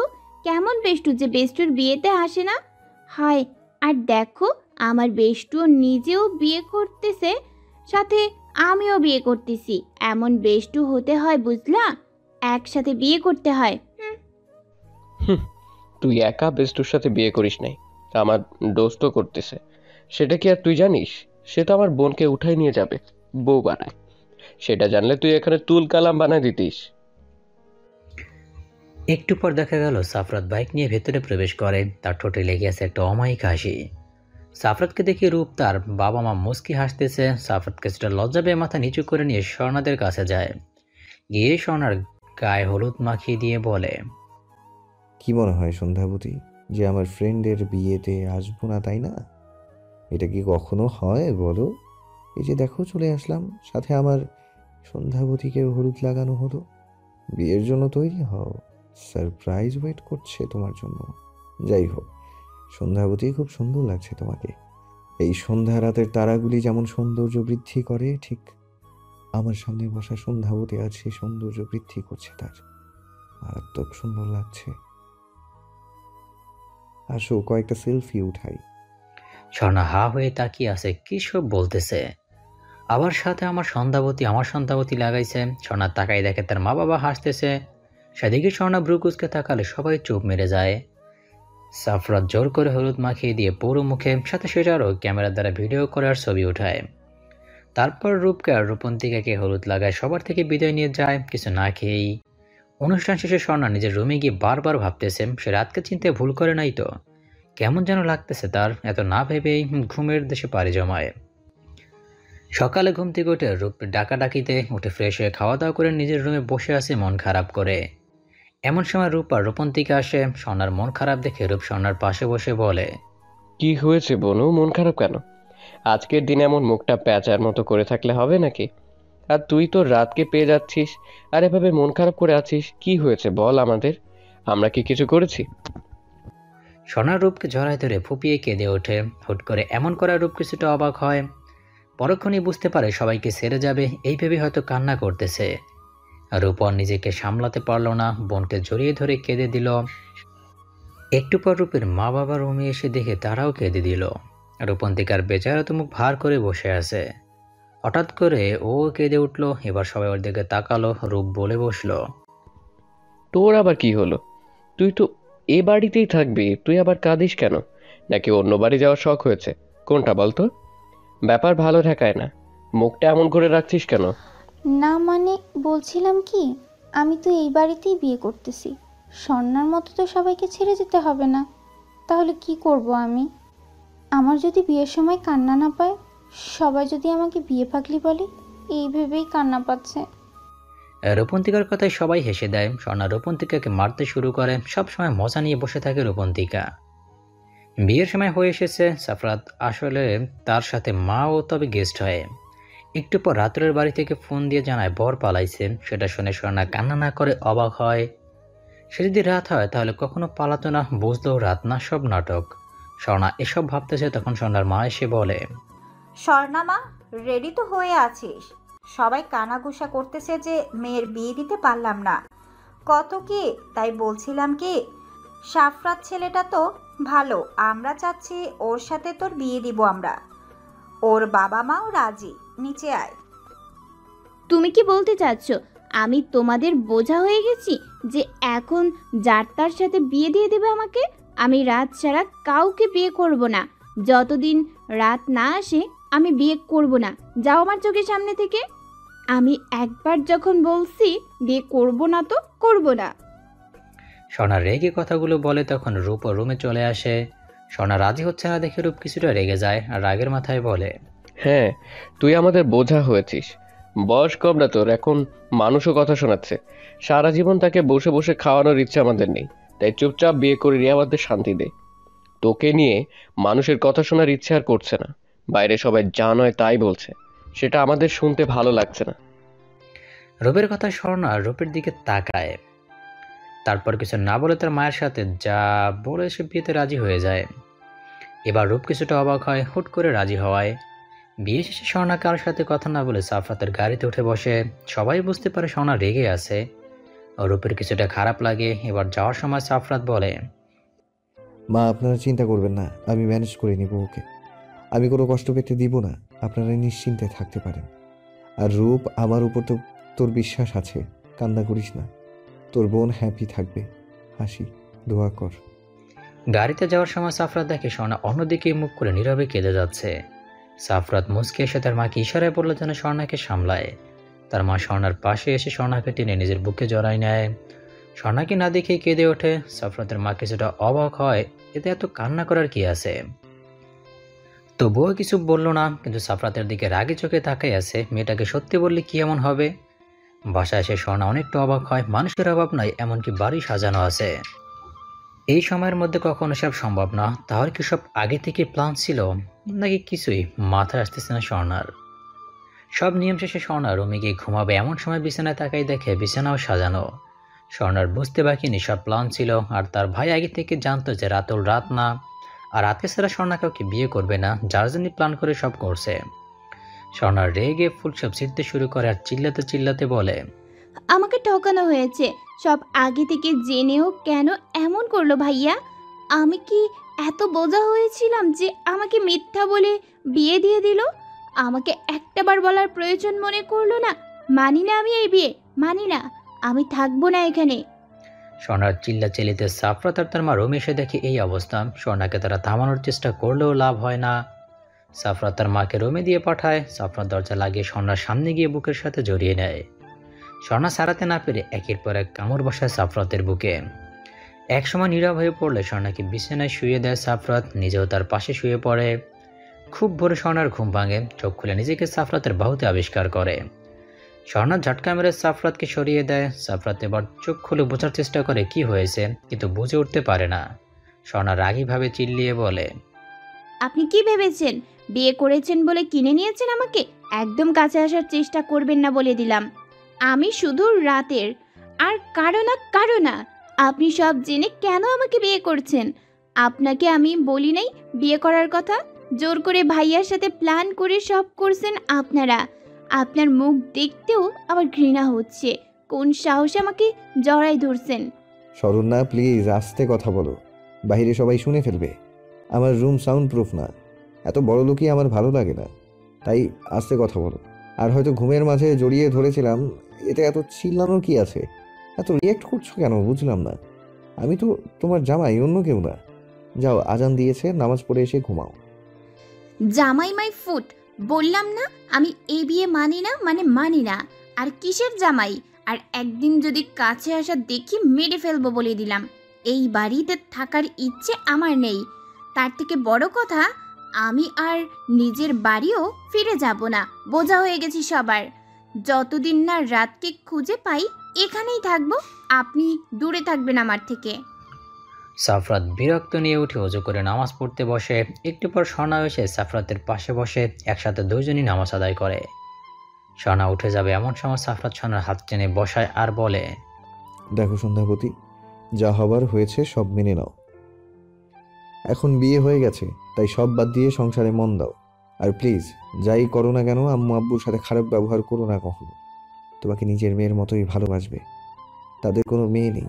আর তুমি যেই রাতকে খুঁজছো, তুমি তো এখন চিনবে না, ওনা বড় হয়েছে। তাহলে রাতের জন্য অপেক্ষা করে কি হবে বলো? স্বর্ণা আর কিছু না শুনে চিল্লিয়ে ওঠে। তার এসব ভালো লাগতেছে না। রাত ছাড়া সে কাউকে মেনে নিতে পারবে না। রাত তো বলেছিল সে ফিরে আসবে। আজ বউ ভাত দুই জায়গাতেই, তাই রূপপুরা আসতে পারবে না। অনেক ধুমধাম করে দুই বাড়িতে সব সম্পন্ন হয়। স্বর্ণা সাফরাতের বাবা মার সাথে কোনো খারাপ ব্যবহার করে না, কিন্তু সাফরাতকে সহ্যও করতে পারে না। রাতে সাফরাতের আবার বন্ধুরা থেকে যায় ওদের বাসায়। সবাই মিলে যখন আড্ডা দেয়, তখন একটা মেয়ে এসে সাফরাতকে জড়ায় ধরে ফুপিয়ে কেঁদে ওঠে আর বলে, সাফরাত, তুমি এটা কিভাবে করতে পারলে বলো? তুমি তো বলেছিলে আমাকে বিয়ে করবা, তাহলে কেন এই মেয়েকে বিয়ে করলে? তুমি কথা দিয়ে কথা রাখোনি কেন? তুমি এই মেয়েকে ডিভোর্স দিয়ে দাও প্লিজ। আমি তোমাকে ছাড়া বাঁচবো না। আমি শুনলাম এই মেয়ে নাকি তোমাকে বর হিসেবে মানেই না। তাহলে তাকে ডিভোর্স দাও প্লিজ, আর আমাকে বিয়ে করো। স্বর্ণা সেদিকে তাকিয়ে চোখ নামিয়ে নেয়। সাফরাত কি করবে বুঝে উঠতে পারতেছে না। মেয়েটা তার মামাতো বোন মিতু, তার থেকে 10 বছরের ছোট, মাত্র ক্লাস 10-এ পড়ে। ছোট থেকে সাফরাতের সাথে বেশি মিশতো আর বলতো সাফরাতকেই বিয়ে করবে। সাফরাত তখন বলতো বিয়ে করবে না। সব ঠিকই ছিল। সাফরাত ভাবতো ছোট মেয়ে তাই এমন করে, কিন্তু না, একসময় সেটা পাগলামিতে পরিণত হয়। ক্লাস 10-এ থাকতে হাত কাটতে শুরু করে। তাই সাফরাত সবকিছু সামলানোর জন্য বলছিল মিতু বড় হলে বিয়ে করবে। সাফরাত মিতুকে নিজের থেকে সরাই দিয়ে বলে, মিতু, এমন পাগলামি করিস না বনু। তুই বড় হচ্ছিস, বুঝার চেষ্টা কর। আর ও না, ওটা তোর ভাবি, শরণ্যা নাম। ভাবি বলবি কেমন? তোকে আমার থেকে সুন্দর ছেলে এনে দিব, চিন্তা করিস না। আমি তোর 10 বছরের বড়, তোকে বিয়ে কিভাবে করব বল? সেদিন তোকে সান্ত্বনা দেওয়ার জন্য বলেছিলাম বিয়ে করব, তাই সেটা নিয়ে বসে থাকিস না। যা, রাত হয়েছে, ঘুমা। মিতু সাফরাতের কথায় রেগে যায়। এখন শব্দ স্বর্ণার ভেবে স্বর্ণাকে গিয়ে ধাক্কা মারে। স্বর্ণা সেদিকে তাকায় এবং নিজেকে সামলিয়ে নেয়, কিছু বলে না। স্বর্ণা চুপ থাকাতে মিতু আরও রেগে গিয়ে স্বর্ণাকে থাপ্পড় মারে 3-4টা। স্বর্ণা গালে হাত দিয়ে চুপ করে থাকে, তবুও একটা টু শব্দ করে না। সবাই অবাক হয়ে স্বর্ণার দিকে তাকায়। মিতু আবার মারতে যাবে, তার আগে স্বর্ণা হাত ধরে নিজের সাথে জড়াই নেয়। মিতু এবার আবার কান্না করে দেয়। স্বর্ণা এবার মিতুর মাথায় হাত বুলিয়ে বলে, তুমি আমার অনেক ছোট, তাই তুমি করেই বললাম কান্না বন্ধ করো। আমি তোমার সাফরাতকে তোমার থেকে কেড়ে নিব না, কথা দিলাম। আমার উপর বিশ্বাস রাখতে পারো। তোমার মতো আমিও অন্য কাউকে ভালোবাসি। আমি নিজে কথা দিলাম তোমাকে সাফরাতের সাথে বিয়ে দেব। আমি অন্যদের মতো কথা দিয়ে পালিয়ে যাই না। নিজের কথার গুরুত্ব বুঝি আর রাখিও। স্বর্ণার কথায় মিতু শান্ত হয়। সাফরাত রেগে যায় অনেকটা, কিন্তু কিছু না বলে চলে যায় নিজের রুমে। আর মনে মনে ভাবে যে সাফরাত কি ভুল করতেছে। এখন স্বর্ণাকে সত্যিটা বলে দেওয়া উচিত ছিল, নয়তো সামনে যা কিছু ঘটবে তা কারোর জন্যই ভালো হবে না। সাফরাত তো রাতে সেটা জানালে কি স্বর্ণা মিতুকে কথা দিত। সাফরাতের মাথা কাজ করা বন্ধ করে দেয়। সাফরাত শুয়ে শুয়ে সব ভাবতেছে আর স্বর্ণার জন্য অপেক্ষা করতেছে। অনেক অপেক্ষা করার পর স্বর্ণা রুমে না আসা বাহিরে বের হয়। পাশের রুমে দরজা খোলা দেখে তাকাই দেখে স্বর্ণা আর মিতু একসাথে শুয়ে আছে। তাই নিজের রুমে গিয়ে শুয়ে পড়ে। সকালে স্বর্ণা ঘুম থেকে উঠে নিজে গিয়ে রান্নাঘরে যায়। গিয়ে দেখে তার শাশুড়ি মা রান্নাঘরে রান্না করার জন্য সব রেডি করতেছে। স্বর্ণাকে দেখে বলে, আরে মা, তুই এখানে কি করছিস? তোকে কে আসতে বলেছে? তুই নতুন বউ, তুই এত সকালে এখানে কি করিস? যা নিজের রুমে যা, তোর বাবাই দেখলে আমাকে বকাবকি করবে। আমি কফি বানিয়ে দিচ্ছি, সাফায়াতকে নিয়ে গিয়ে দে, আর তো বাবাকেও দে। মিতু কই আছে রে? ওরে ডেকে ও একটু উঠিয়ে দে না, সামনে পরীক্ষা, বাসায় দিয়ে আসতে হবে। তুই যা, গিয়ে ড্রয়িং রুমে বস। আরে মা, কি বলো? তুমি না কাল বললা আমি তোমার মেয়ে, তাহলে নতুন বউ হলাম কিভাবে? আর ভালো লাগতেছে না রুমে বসে থাকতে, তাই তোমাকে হেল্প করতে চলে আসলাম। চিন্তা করো না, আমি সব রান্না করতে পারি। বাপের বাসায় বসেছিলাম না, রান্না করতাম মাঝে মাঝে আমি, তাই সব শিখে নিয়েছি। তুমি এক কাজ করো, কি কি করব বলে দাও, আমি করে নিচ্ছি। স্বর্ণা জোরাজোরি করতে লাগে সালমা বানুর সাথে, তাই উনি আর কিছু বলে না। দুজনে মিলেই রান্না করে। এর মধ্যে সাফরাত আর মিতুকে কফি দিয়ে আসলে কাজের লোক। রান্না শেষে যখন স্বর্ণা রুমে যাবে তখন সালমা বলে ওঠে, স্বর্ণা, একটা কথা বলি মা তোকে। দেখ, আমার ছেলে তোকে পছন্দ করে বিয়ে করেছে, তুইও মেনে নে। ভালোবাসা হারাস না মা। আমার ছেলে কখনো কোনো কষ্ট পেতে দেবে না তোকে, এটা বিশ্বাস রাখতে পারিস। আমি জানি আমার ছেলে কেমন, সেদিক থেকে তোকে বলছি, ঠকবি না কখনো আমার ছেলের কাছে। ওকে মেনে নেওয়ার চেষ্টা কর, দেখবি অনেক সুখী হবি। সালমা বানুর কথা স্বর্ণা অনেকটা রেগে যায়, কিন্তু নরম স্বরে কিছু কথা বলে, যা শুনে সালমা বানু অনেকটাই অবাক হয়ে স্বর্ণার যাওয়ার দিকে তাকিয়ে থাকে আর মনে মনে বলে, এই মেয়েটা কি পাগল হয়েছে?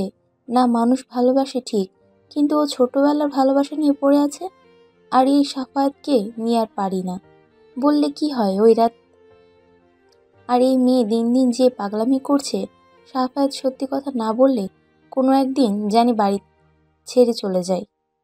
স্বর্ণা যাওয়ার আগে বলে যায় যে, আপনার ছেলে আমাকে যতই ভালোবাসুক আর পছন্দ করুক, আপনাকে একটা কথা বলে রাখি, আমি অন্য কাউকে ভালোবাসি, তাই প্লিজ এইসব বিষয় নিয়ে আমি কিছু শুনতে চাই না।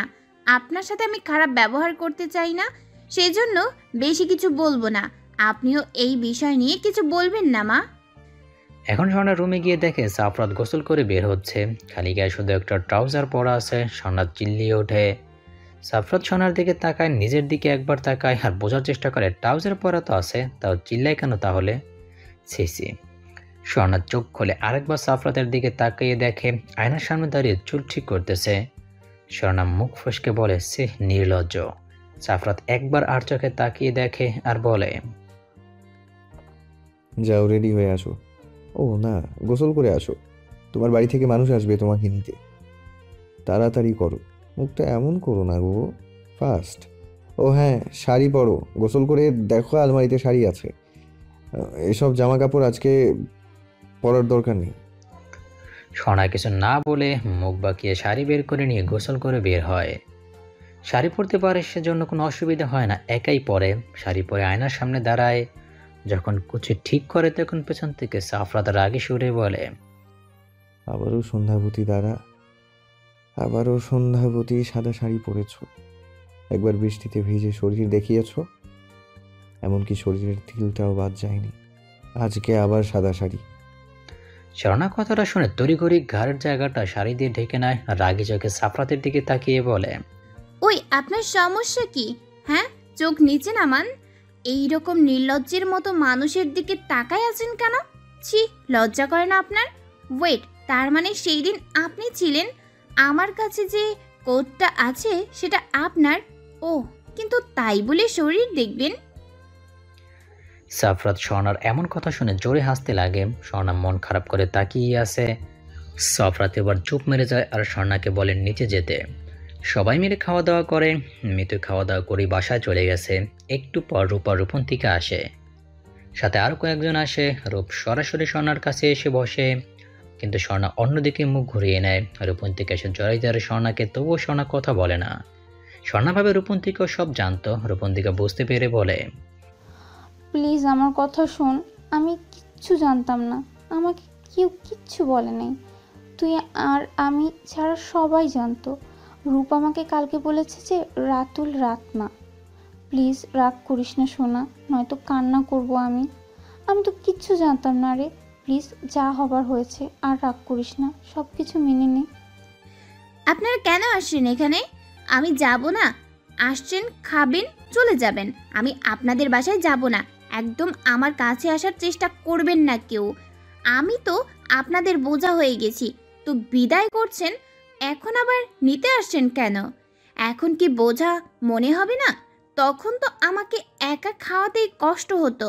এখন তো আমার জামাইও আছে, আর ও বোঝা মনে হবে? চলে যান সবাই, আমি কোথাও যাব না।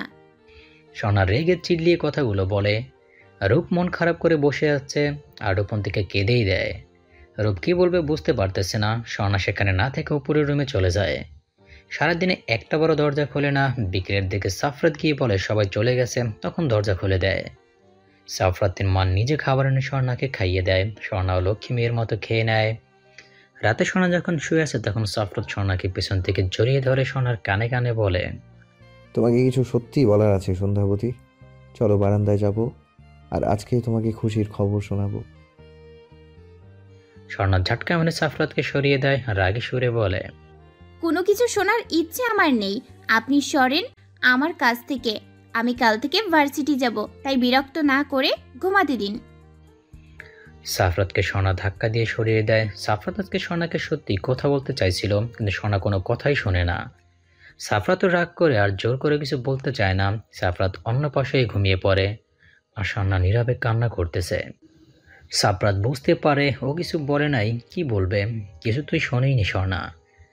আজ থেকে স্বর্ণা কলেজে যাওয়া শুরু করেছে। এভাবেই 3 মাস কেটে গেল। মিতুর পরীক্ষাও শেষ হয়ে গেছে। মিতু আজকে আবারও সাফরাতের বাসায় আসছে আর সাফরাতের সাথে বিয়ের কথা বলে। কেউ রাজি না হয় স্বর্ণা নিজে বলে যে বিয়ে দেবে ওদের। পরের দিন বাসার সবাই রাজি হয়। তবে স্বর্ণা এবার কিছুটা অবাক হয়, যেখানে কেউ রাজি ছিল না সেখানে সবাই একসাথে কিভাবে রাজি হয়। স্বর্ণার গুরুত্ব দেয় না। আরও 1 মাস পর বিয়ে, এই 1 মাস মিতু এখানেই থাকবে। রাতে স্বর্ণা যখনই ঘুমাতে যায় তখন দেখে সাফরাত নিচে শুয়ে আছে। স্বর্ণা কিছুটা অবাক হয়, তাই বলেই বসে, কি ব্যাপার, আজকে নিচে শুয়ে আছেন কেন? হঠাৎ এত পরিবর্তন কিভাবে বলেন তো? উপরে শুয়ে পড়েন, অসুস্থ হয়ে পড়বেন কয়দিন পর। আবার আপনার বিয়ের আগে অসুস্থ হলে তো সমস্যা, তাই না? বউয়ের সাথে রোম্যান্স করতে পারবেন না? এক বউ তো রোম্যান্স করতে দেয় নাই, আর এক। স্বর্ণা আর কিছু বলতে পারে না। সাফরাত চিল্লিয়ে ওঠে। স্বর্ণার ননস্টপ বক বক শুনে তার ভালো লাগতেছে না। সাফরাতের ঝাড়ি খেয়ে স্বর্ণা ভেবা করে কেঁদে দেয়। তারপর চোখে মুখে সাফরাতের কাছে গিয়ে হাতে কামড় দেয়। সাফরাত মুখ ফসকে বলে, ছোটবেলার স্বভাব এখনো গেল না। স্বর্ণা ভ্রু উঁচু করে সাফরাতের দিকে তাকায়। সাফরাত স্বর্ণাকে ধাক্কা মেরে সরিয়ে দেয়। স্বর্ণা কিছু না বলে বিছানায় শুয়ে পড়ে। পরের দিন সকালে স্বর্ণা দেখে সাফরাত আর মিতু 2 জন মিলে হেসে হেসে গল্প করতেছে। স্বর্ণা বিরক্ত হয়ে রুমে যায়। সাফরাত সেদিকে তাকিয়ে মুচকে হাসে।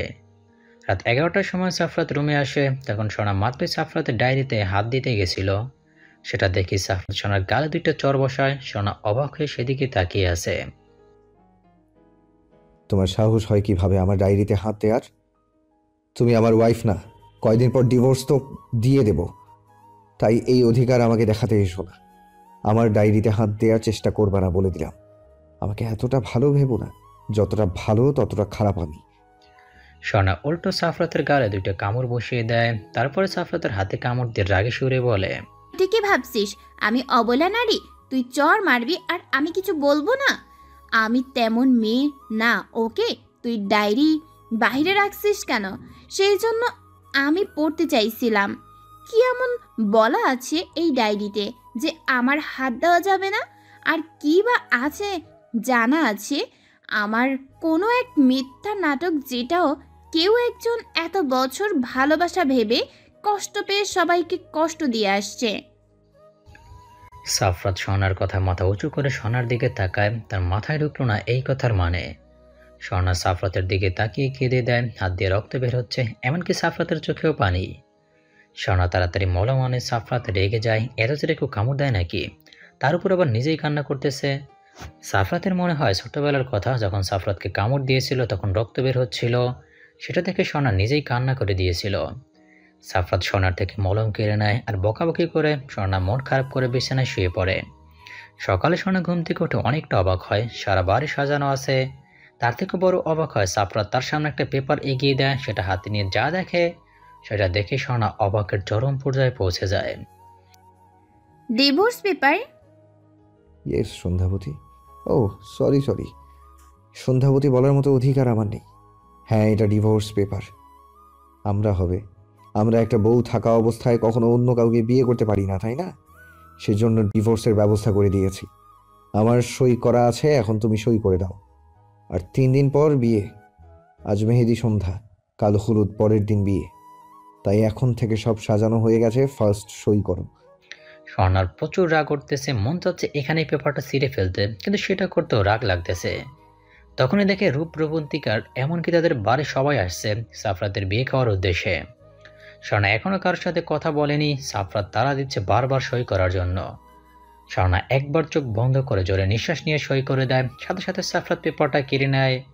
ওরও রাগ উঠতেছে, কিন্তু কিছু করার নেই। পেছন থেকে রূপ ডেকে ওঠে, স্বর্ণা, তুই মনে রাখিস, কত বড় ভুল করলে এর মাসুল তোকে দিতে হবে। মানুষ চিনতে ভুল করলে তুই পারতি নিজেকে সাফরাতের সাথে মেনে নিয়ে চলতে, কিন্তু সেটা না করে বিচ্ছেদ করলি। বিচ্ছেদ কিন্তু সুখের না। জীবনের সিদ্ধান্ত নিতে গিয়ে তুই ভুলটাই নিলি। স্বর্ণা কথাগুলো শুনে মুচকে এসে রুমে গিয়ে তার ড্রেস চেঞ্জ করে রুম থেকে বের হয়। এখানে তার নিজস্ব কোনো কাপড় নেই, সব সাফরাতের দেওয়া, তাই সে কোনো জামাই নেয় না। শুধু পরে থাকা 3 পিসের নিজের ফোনটা হাতে নিয়ে বের হয়। সবাই তাকায়, বুঝতে পারে স্বর্ণা বাড়ি ছেড়ে যাচ্ছে, তবে কেউ বাধা দেয় না। মিতু দৌড়ে স্বর্ণার সামনে এসে দাঁড়ায়, কিছু বলতে গেলে সাফরাত বাধা দেয়। স্বর্ণা মিতুর গালে হাত দিয়ে বলে, মিতু সুখে থেকো, আর আমার রাত সরি তোমার সাফরাতকে সুখে রেখো।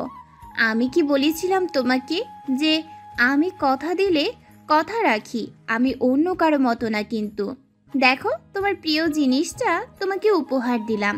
দুজনেই ভালো থেকো, আমি আসি। সাফরাত স্বর্ণার কথায় কিছুটা অবাক হয়, কিন্তু কিছু বলতে চেয়েও পারে না। এখন তার নিজেকে বিরক্ত লাগতেছে। স্বর্ণা যখন বাড়ি থেকে বের হয়ে যায়, তখন পেছন থেকে তার মা বলে ওঠে, বাড়িতে তালা দেওয়া আছে, কই যাবি? চাবি দিতে পারবো না তোকে, বাসায় কেউ নাই। তাই এখানেই থাক, একসাথে বিয়ে খেয়ে যাবো আমরা।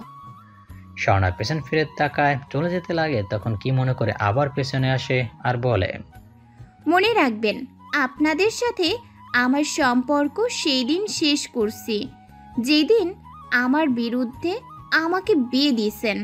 তাই এই সম্পর্ক কখনো ঠিক করব না আমি।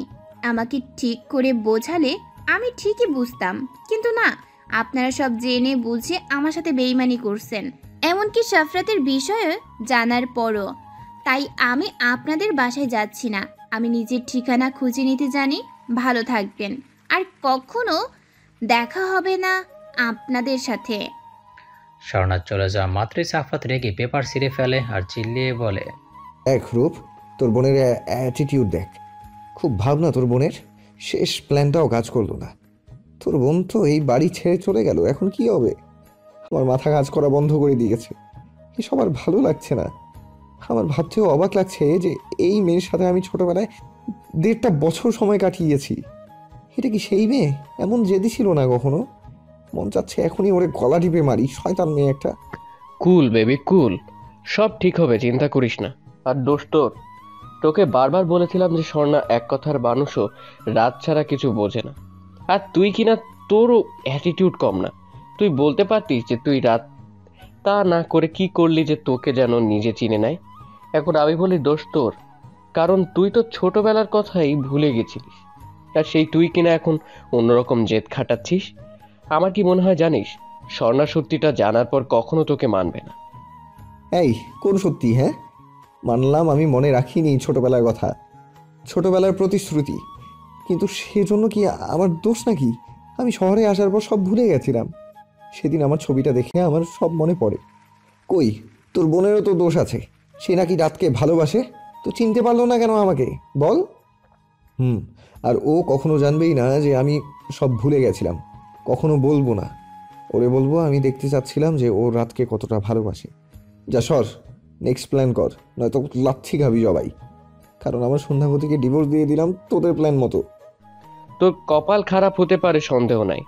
ও জানলে কখনো তোকে বিয়ে করবে না, কারণ ও যাকে সে ছোটবেলা থেকে ভালোবাসে সেই তাকে ভুলে গেছে। এটা জানলে ওর কতটা খারাপ লাগবে তুই জানিস? যদি হতো তুই বিয়ের সময় ওরে পরিচয় দিয়ে বিয়ে করছিস, তুই হয়তো মেনে নিত, কিন্তু তুই সেটাও করিস নাই। তবে যাই হোক, কি আর করার, বিয়ে আবার দিব, চিন্তা করিস না। নেক্সট প্ল্যান এটা। ওকে। সবাই ওকে বলে হেসে ওঠে। মিতু মন খারাপ করে বসে থাকে। সাফরাতকে হালকাভাবে মিতুকে জড়াই নিয়ে বলে, ব্যাপার কি? আমার ছোট বউ দেখি রাগ করে আছে। আমার ছোট বউ দেখি অনেক বড় হয়েছে, বুঝতে শিখেছে। বউ, মন খারাপ করে থেকো না কেমন। তোমার জন্য রুমে অনেক চকোলেট আছে, যাও খেয়ে নাও। ও না, সকালে তো কেউ খাওনি, আগে খাও খাও। সবাই মেহেদি অনুষ্ঠানে ব্যস্ত হয়ে পড়ে। আর স্বর্ণা 3 দিনের জন্য একটা হোটেল রুম বুক করে। তার কাছে টাকা ছিল সেটা দিয়েই, আর মাঝে মাঝে সাফরাত টাকা দিত, সেটা নিজের কাছে রেখে দিত। স্বর্ণার চিন্তা সাফরাতের বিয়ের পর সেখান থেকে চলে যাবে। সাফরাত আগের বার মেহেদি লাগায় নাই, আর দূরের আত্মীয়কেও দাওয়াত দিছিল না, কিন্তু এবার সব অনুষ্ঠানের আয়োজন করা হয়েছে আর সবাইকে দাওয়াত দেওয়া হয়েছে। যে বউ সেই নাই, আর এখন এরা মজা আড্ডা ঠাট্টা নিয়ে ব্যস্ত। রাতে সাফরাত ঘুমোতে যাওয়ার সময় ডায়েরিটা বের করে একবার চোখ বুলায় আর মনে মনে ভাবে, ইস, সেদিন যদি এই ডায়েরিটা তোর হাতে পড়তো, তাহলে যে সব তুই জেনে যেতিস সন্ধ্যাবতী। কারণ আমি তোদের বাসা থেকে আসার পর সব কাহিনী এখানে লিখে রেখেছি। তার থেকে বড় কথা, আমি তোকে ভুলে গেছিলাম, সেটাও এখানে লেখা আছে। এর জন্য আমি আমার সন্ধ্যাবতীর গায়ে হাত তুলতে বাধ্য হয়েছিলাম। সেদিন আমার সন্ধ্যাবতীর কতটা কষ্ট হয়েছিল সেটা আমি জানি, কিন্তু কিচ্ছু করার ছিল না আমার। আমাকে মাফ করে দিও সন্ধ্যাবতী। যতটা কষ্ট দিয়েছি তার থেকে বেশি ভালোবাসি তোমাকে, আর আগলে রাখতে চাই আমি। আর মাত্র কয়েকটা দিন, এবার আর ভুল করব না, আগলে রাখবো তোমাকে, সব সত্যি বলে দিব। সকালে সাফরাত ঘুম থেকে উঠে নিচে গিয়ে দেখে সব আত্মীয়রা চলে আসছে। রাতে হলুদ অনুষ্ঠান, এখন সবাই মিলে নাচ গান করতে লাগে। সবাই হেসে হেসে কাজ করতে শুরু করেছে। এবার অফিসের কিছু মানুষকেও ইনভাইট করা হয়েছে। রাতে সাফরাতের হলুদ সন্ধ্যা কমপ্লিট হয়ে যায়। কাল সন্ধ্যায় বিয়ে হবে, আর এবার আর বউ ভাত করবে না। পরের দিন বিকেলে সাফরাত চিনতে আছে, তাকে তো সোনা পছন্দ করে না, তাহলে কি তাদের প্ল্যান কাজ করবে? এদিকে রূপ তাকে চিন্তা করতে বারণ করে আর বলে, এই প্ল্যান কাজ না করলে এই প্ল্যান কাজে আসবে। এবার সাফরাত ফিক করে হেসে দেয়, আর চিন্তা নাই। অপরদিকে সোনা মনে মনে ভাবতেছে। সোনার নতুন একটা ব্লেড বের করে চোখ বন্ধ করে বাম হাতে একটা টান দেয়। চোখ খুলে দেখে রক্ত পড়তেছে, তবে এতটাও গভীরভাবে কেটে যায় নাই বুঝতে পারলে। আবার আরও একটা টান দেয়, রক্তের ছিটা আবার গড়িয়ে পড়তে লাগে। সাথে সাথে চোখের পানি। আরেক টান দিবে তার আগেই ফোন বেজে ওঠে। ফোনের দিকে তাকাই দেখে একের পর একটা ফোন আসতে লাগছে। প্রায় 20+ ফোন হয়ে গেছে। একবার হাতের দিকে তাকায়, ফোনটা কাঁপা কাঁপা হাতে উঠায়। রূপের নাম্বার থেকে ফোন আসছে। ফোনটা ধরে কানে রাখা মাত্র রূপের কথা শুনে ফোনটা হাত থেকে দূরে ছিটকে পড়ে। স্বর্ণা যখন ফোনটা রিসিভ করে কানে দেয়, তখন ওই পাশ থেকে কান্নার সুর ভেসে আসে। স্বর্ণা, তুই কই আছিস? যত তাড়াতাড়ি সম্ভব সাফরাতদের বাসায় আয়। সাফরাত অ্যাক্সিডেন্ট করছে হয়তো। স্বর্ণা আর কিছু শোনে না, তার আগে হাত থেকে ফোনটা পড়ে যায়। সাফরাতের কিছু হলে তো সে বাঁচবে না, বড্ড ভালোবাসে যে তার রাতকে। সে তো জানে সাফরাতই তার রাত। স্বর্ণা কোনো রকম ফোনটা উঠায় নিয়ে দৌড়ে রুম থেকে বের হয়। তেমন কিছু নাই হোটেলে তার, তাই কিছু না ভেবেই দৌড় দেয়। রাস্তায় তার যেন গাড়ির জন্য দেরি করতে প্রাণ বের হয়ে যাচ্ছে। তার উপর হাত দিয়ে এখন রক্ত পড়তেছে। হাতের জ্বালা এখন তার নিজের বিরক্ত লাগতেছে, কেন হাত কাটলো সে। ওইদিকে রূপ ফোন কেটে যাওয়ায় কিছুটা ভয় পেয়ে যায়, আর ভাবতেছে স্বর্ণা কি বুঝে গেল যে এটা মজা ছিল। সাফরাতের আগে চোখে তাকায় রূপের দিকে। তাদের প্ল্যান ছিল মিথ্যে কথা বলে স্বর্ণাকে নিয়ে আসবে, বলবে যে সাফরাত অ্যাক্সিডেন্ট করছে, তখন আসতে না চাইলে বলবে যে রূপন্তিকাও ছিল সেই গাড়িতে, তখন নিশ্চয়ই আসতো এখানে। আর তখন স্বর্ণা আবার সাফরাতকে বিয়ে করতে রাজি না হলে সব সত্যি বলবে যে সাফরাত হলো আসল রাত। কিন্তু স্বর্ণা ফোন কেটে দেওয়া সবাই ভাবে আর আসবে না স্বর্ণা। সাফরাত এবার রূপকে ধাক্কা মেরে বলে, দেখ ভাই, আজকে তোর খবর আছে। তোর আবাল মার্কা প্ল্যানের জন্য যদি আমার সন্ধ্যাবতী আমার কাছ থেকে দূরে চলে যায়, তখন কিন্তু তুই আর বেঁচে থাকবি না, মেরে দিব তোকে। আমার সন্ধ্যাবতীকে চাই, বুঝলি? ওকে ছাড়া কাউকে বিয়ে করতে পারবো না আমি। সবাই মিলে এসব নিয়ে কথা বলতেছিল। সাথে রূপের মা বাবা, সাফরাতের মা বাবাও ছিল। আর আত্মীয়রা জানে সন্ধ্যার দিকে বিয়ে, তাই তারা সবে গুরুত্ব না দিয়ে নিজেদের মতো আড্ডা দেয়। সাফরাত আর রাত আবারও ঠিক করে স্বর্ণাকে ফোন দিবে, যেই বলা সেই কাজ। মাত্রই ফোনটা হাতে নিচে ফোন দিবে, এমন সময় স্বর্ণা দৌড়ে বাড়িতে প্রবেশ করে। সাফরাত সেদিকে তাকায়, অবাক হয়ে যায়। রূপের দিকে তাকায় দেখে রূপও অবাক হয়ে তাকিয়ে আছে। সবাই ভাবছিল হয়তো স্বর্ণা আসবে না, কিন্তু স্বর্ণাকে দেখে পাগলের মতো লাগতেছে। স্বর্ণা দৌড়ে সাফরাতের কাছে এসে জড়িয়ে ধরে হাউমাউ করে কান্না করে দেয়। সবাই যেন কোনো ঘোরের মধ্যে আছে। যে মেয়ে কিনা সাফরাতকে পছন্দ করে না, সেই অ্যাক্সিডেন্টের খবর শুনে দৌড়ে চলে আসছে। স্বর্ণা সে কখন থেকে কেঁদেই যাচ্ছে। এবার সাফরাত বুঝতে পারে তার পিঠে কিছু পড়তেছে। স্বর্ণাকে সারিয়ে নিয়ে সামনে এনে চমকে ওঠে। স্বর্ণার হাত দিয়ে রক্ত পড়তেছে। সবার এতক্ষণে ধ্যান ভাঙে রূপ তাড়াতাড়ি ফার্স্ট এইড বক্স এনে স্বর্ণার হাত ব্যান্ডেজ করে দেওয়ার জন্য, কিন্তু স্বর্ণা হাত দিতে দেয় না। এবার স্বর্ণা কিছুটা নীরব হয়ে ভালোভাবে সাফরাতকে লক্ষ্য করে আর বুঝতে পারে এটাও প্ল্যান ছিল, তাই স্বর্ণা রেগে চিল্লিয়ে বলে। স্বর্ণা রেগে সাফরাতের গলা চেপে ধরে, সাফরাত চোখ বন্ধ করে নেয় কিন্তু ছাড়ানোর চেষ্টা করে না।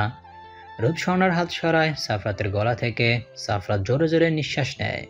স্বর্ণা আবারও কেঁদে দেয়, রাগ করে উঠে চলে যাবে, তখন সাফরাত টেনে নিজের সাথে জড়িয়ে নেয়। সাফরাত বুঝতে পারে স্বর্ণা ভয় পেয়ে গেছিল, তাই শান্ত করার জন্য বলে, এই সন্ধ্যাবতী, আমি ঠিক আছি তো, এভাবে কান্না করো না। সরি সন্ধ্যাবতী, আর কখনো আমি মিথ্যা কথা বলবো না। আমি তো জানতাম না যে তুমি আমার পরিচয় জানো, তাই মজা করেছি। আমি তো ভাবছিলাম তুমি আসবা না, এখন তো দেখি উল্টো তুমি এই কয়েক মিনিটে পাগল হয়ে গেছো। ছাড়ো আমাকে, তুমি আমার রাত না। আমার রাত এমন ছিল না, সে কখনো আমাকে কষ্ট দেয় নাই। তুমি আমাকে একটুও বোঝো না। আমাকে রেখে অন্য কাউকে বিয়ে করে নিতেছ। হয়তো বিয়ে হয়ে গেছে এতক্ষণ। আমি জেনে বুঝি তোমার বিয়ে দেওয়ার কথা বলছিলাম, যাতে সত্যি বলো না, সেটা বলো নাই। তাই আমি কথা দিয়েছিলাম যে তোমার আর মেয়েটোর বিয়ে দিব, সেটা রাখার জন্য তোমাকে বিয়ে করতে রাজি হলাম, যাতে এত বোকা কথা দিলে কথা রাখতে হয় না। তুমি উল্টো আরও বিয়ের জন্য লাফাচ্ছিলে। স্বর্ণার কথায় সবাই হেসে দেয়। এবার সাফরাত বলে, ধুর পাগলি, আমরা প্ল্যান করে বিয়ের আয়োজন করছিলাম, আর ডিভোর্সটাও প্ল্যান ছিল সব, যে তোমাকে এবার তোমার মতো বিয়ে করব। আর মিতুর কথা বলছো?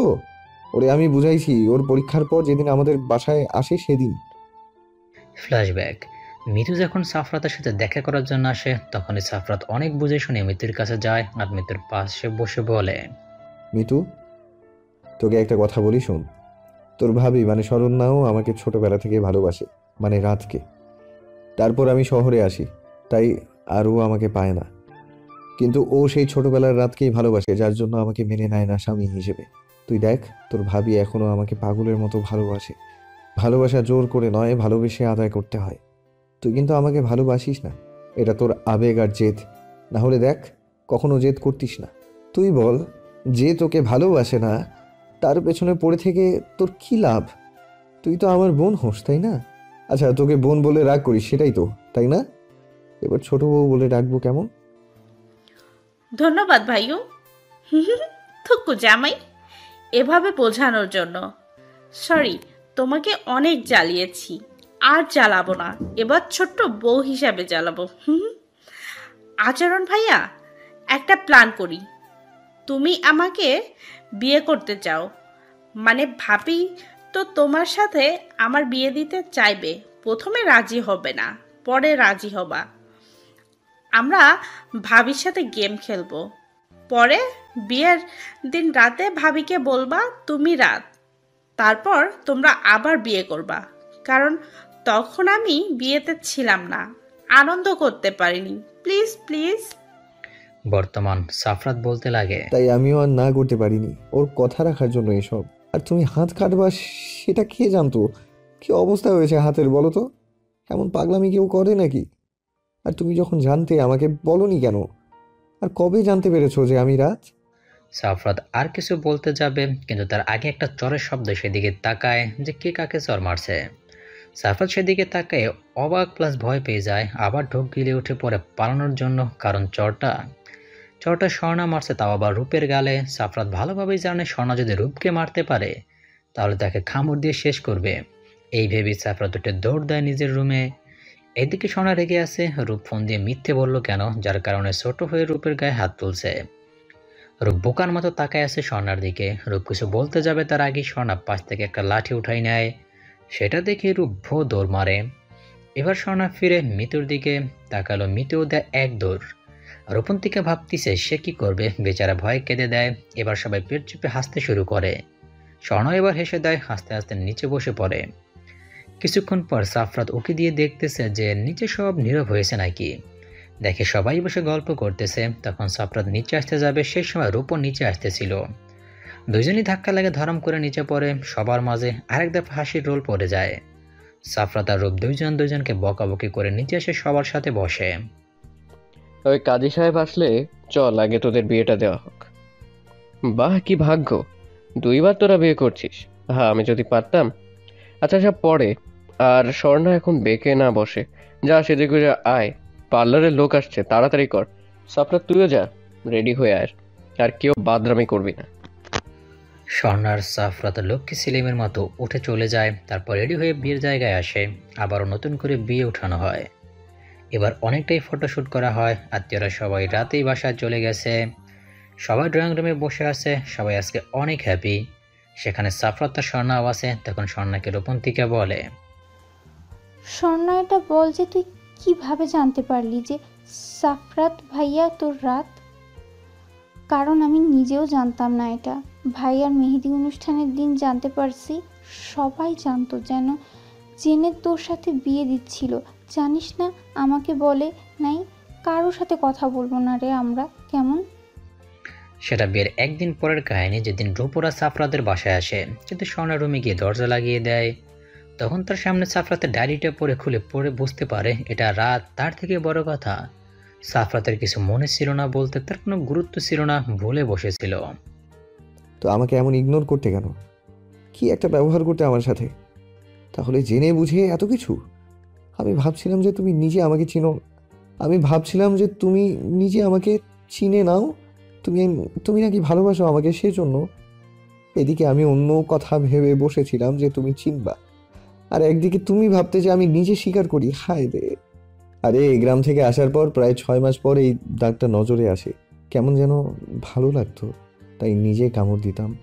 এক সময় দাগটা একেবারে গভীর হয়, আর মিশে নাই, এই আর কি। তারপর সবাই আড্ডা দিয়ে নিজেদের রুমে যায়। সাফরাত আর স্বর্ণা রুমে এসে দেখে আবারও রুমটা সাজানো হয়েছে। স্বর্ণা সাফরাতের দিকে তাকিয়ে মুখ ভেঙসি দিয়ে ওয়াশরুমে গিয়ে ফ্রেশ হয়ে আসে। স্বর্ণা বের হওয়ার পর সাফরাত ফ্রেশ হয়ে এসে দেখে স্বর্ণা নাই। পরে ফোনে একটা মেসেজের শব্দে ফোন হাতে নিয়ে দেখে স্বর্ণা মেসেজ করছে ছাদে যাওয়ার জন্য। সাফরাত ছাদে গিয়ে দেখে স্বর্ণা চাঁদের দিকে তাকিয়ে আছে। ভালোভাবে স্বর্ণাকে লক্ষ্য করে দেখে আজকে সাদা শাড়ি পরা। সাফরাত মুচকি আসে, সাদা শাড়ি পরা মেয়েটার প্রেমেইতে পড়েছিল সে। সাফরাত স্বর্ণার দিকে কিছুক্ষণ তাকিয়ে থেকে স্বর্ণার কয়েকটা ছবি উঠায়, তারপর স্বর্ণার পাশে গিয়ে দাঁড়ায়। পাশে কারো উপস্থিত টের পেয়ে স্বর্ণা চোখ খুলে সাফরাতকে দেখে পরে আবারও আকাশের দিকে তাকিয়ে বলে। স্বর্ণা কথা বলতে বলতে কেঁদে দেয়। সাফরাত স্বর্ণাকে এবার পেছন থেকে জড়িয়ে নেয় নিজের সাথে, আঁকড়ে ধরে ভালোভাবে। পরে স্বর্ণার হাত ধরে দোলনাতে বসিয়ে নিজের কোলে স্বর্ণার মাথা রাখে। স্বর্ণাও চোখ বন্ধ করে নেয়। এভাবে কিছুক্ষণ থাকার পর হুট করে সাফরাত স্বর্ণাকে কোলে উঠিয়ে নেয়। স্বর্ণা ভয় পেয়ে খামচে ধরে সাফরাতকে। সাফরাত স্বর্ণার কানে কানে বলে, দুইবার বিয়ে করলাম, একবারও না, মানে বাসর হয়নি। এবার মিস করলে সবাই আমাকে গিয়ে ভাববে। এই চলো, হয়ে যাক তোমার কামড়াকামড়ির যুদ্ধ। স্বর্ণা সাফরাতের কথা শুনে সাফরাতের বুকে কিল ঘুষি মারতে থাকে। সাফরাত রুমে এসে স্বর্ণাকে বিছানায় শুয়ে দিয়ে দরজা লাগিয়ে এসে দেখে স্বর্ণা কোলবালিশ জড়িয়ে শুয়ে আছে। সাফরাত ফিক করে হেসে দেয় আর স্বর্ণা রাগী চোখে তাকায়। সাফরাত কোলবালিশ টান দিয়ে স্বর্ণার পাশে শুয়ে টেনে নিজের সাথে মিশিয়ে নেয়।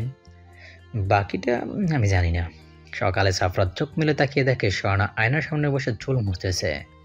সাফরাত উঠে জামা নিয়ে ওয়াশরুমে যায়। বের হয় স্বর্ণা পেছন থেকে জড়িয়ে ধরে বলে, এই বাসর তুমি আমার সাথে করছো নাকি আমি? তোমার সেই ছোটবেলার অভ্যাস এখনো যায়নি? সারা রাত কামড়ে আমার শরীরে কি অবস্থা করেছো দেখো তো। পানি পড়লেই জ্বলছে সারা শরীর। এরপর বুঝাবো কামড় কাকে বলে, দেখে দিও। সাফরাতের কথা স্বর্ণা বাচ্চাদের মতো মুখটা করে। সেটা দেখে স্বর্ণাকে তার দিকে তাক করায়। এবার স্বর্ণা ধোয়াতে সাফরাতের গলা জড়িয়ে বলে। সাফরাত স্বর্ণার কপালে চুমু দিয়ে বলে, আমার দেখা সেই সন্ধ্যা রাতে সন্ধ্যাবতী সাদা শাড়িতে তোমাকে যেন এক কল্পনার রাজ্যের পরীর মতো লাগছিল। এই ছোট্টবেলায় এই আমার সন্ধ্যাবতীর প্রেমে পড়েছিলাম। বাচ্চাদের মতো তোমার কাছে আবদার করেছিলাম আমার বউ হবে, আর তোমাকে সন্ধ্যা রাতে দেখার জন্য নামটা দিয়েছিলাম সন্ধ্যাবতী। আমার সন্ধ্যাবতী। ভালোবাসি, তোমার বাচ্চার বাবা হওয়ার জন্য হলেও সারা জীবন তোমাকে পাশে চাই। দুজনেই হেসে ওঠে, সুখের হাসি। ভালোবাসা ভালোবাসা তার সন্ধ্যাবতী, তাহার ভালোবাসা।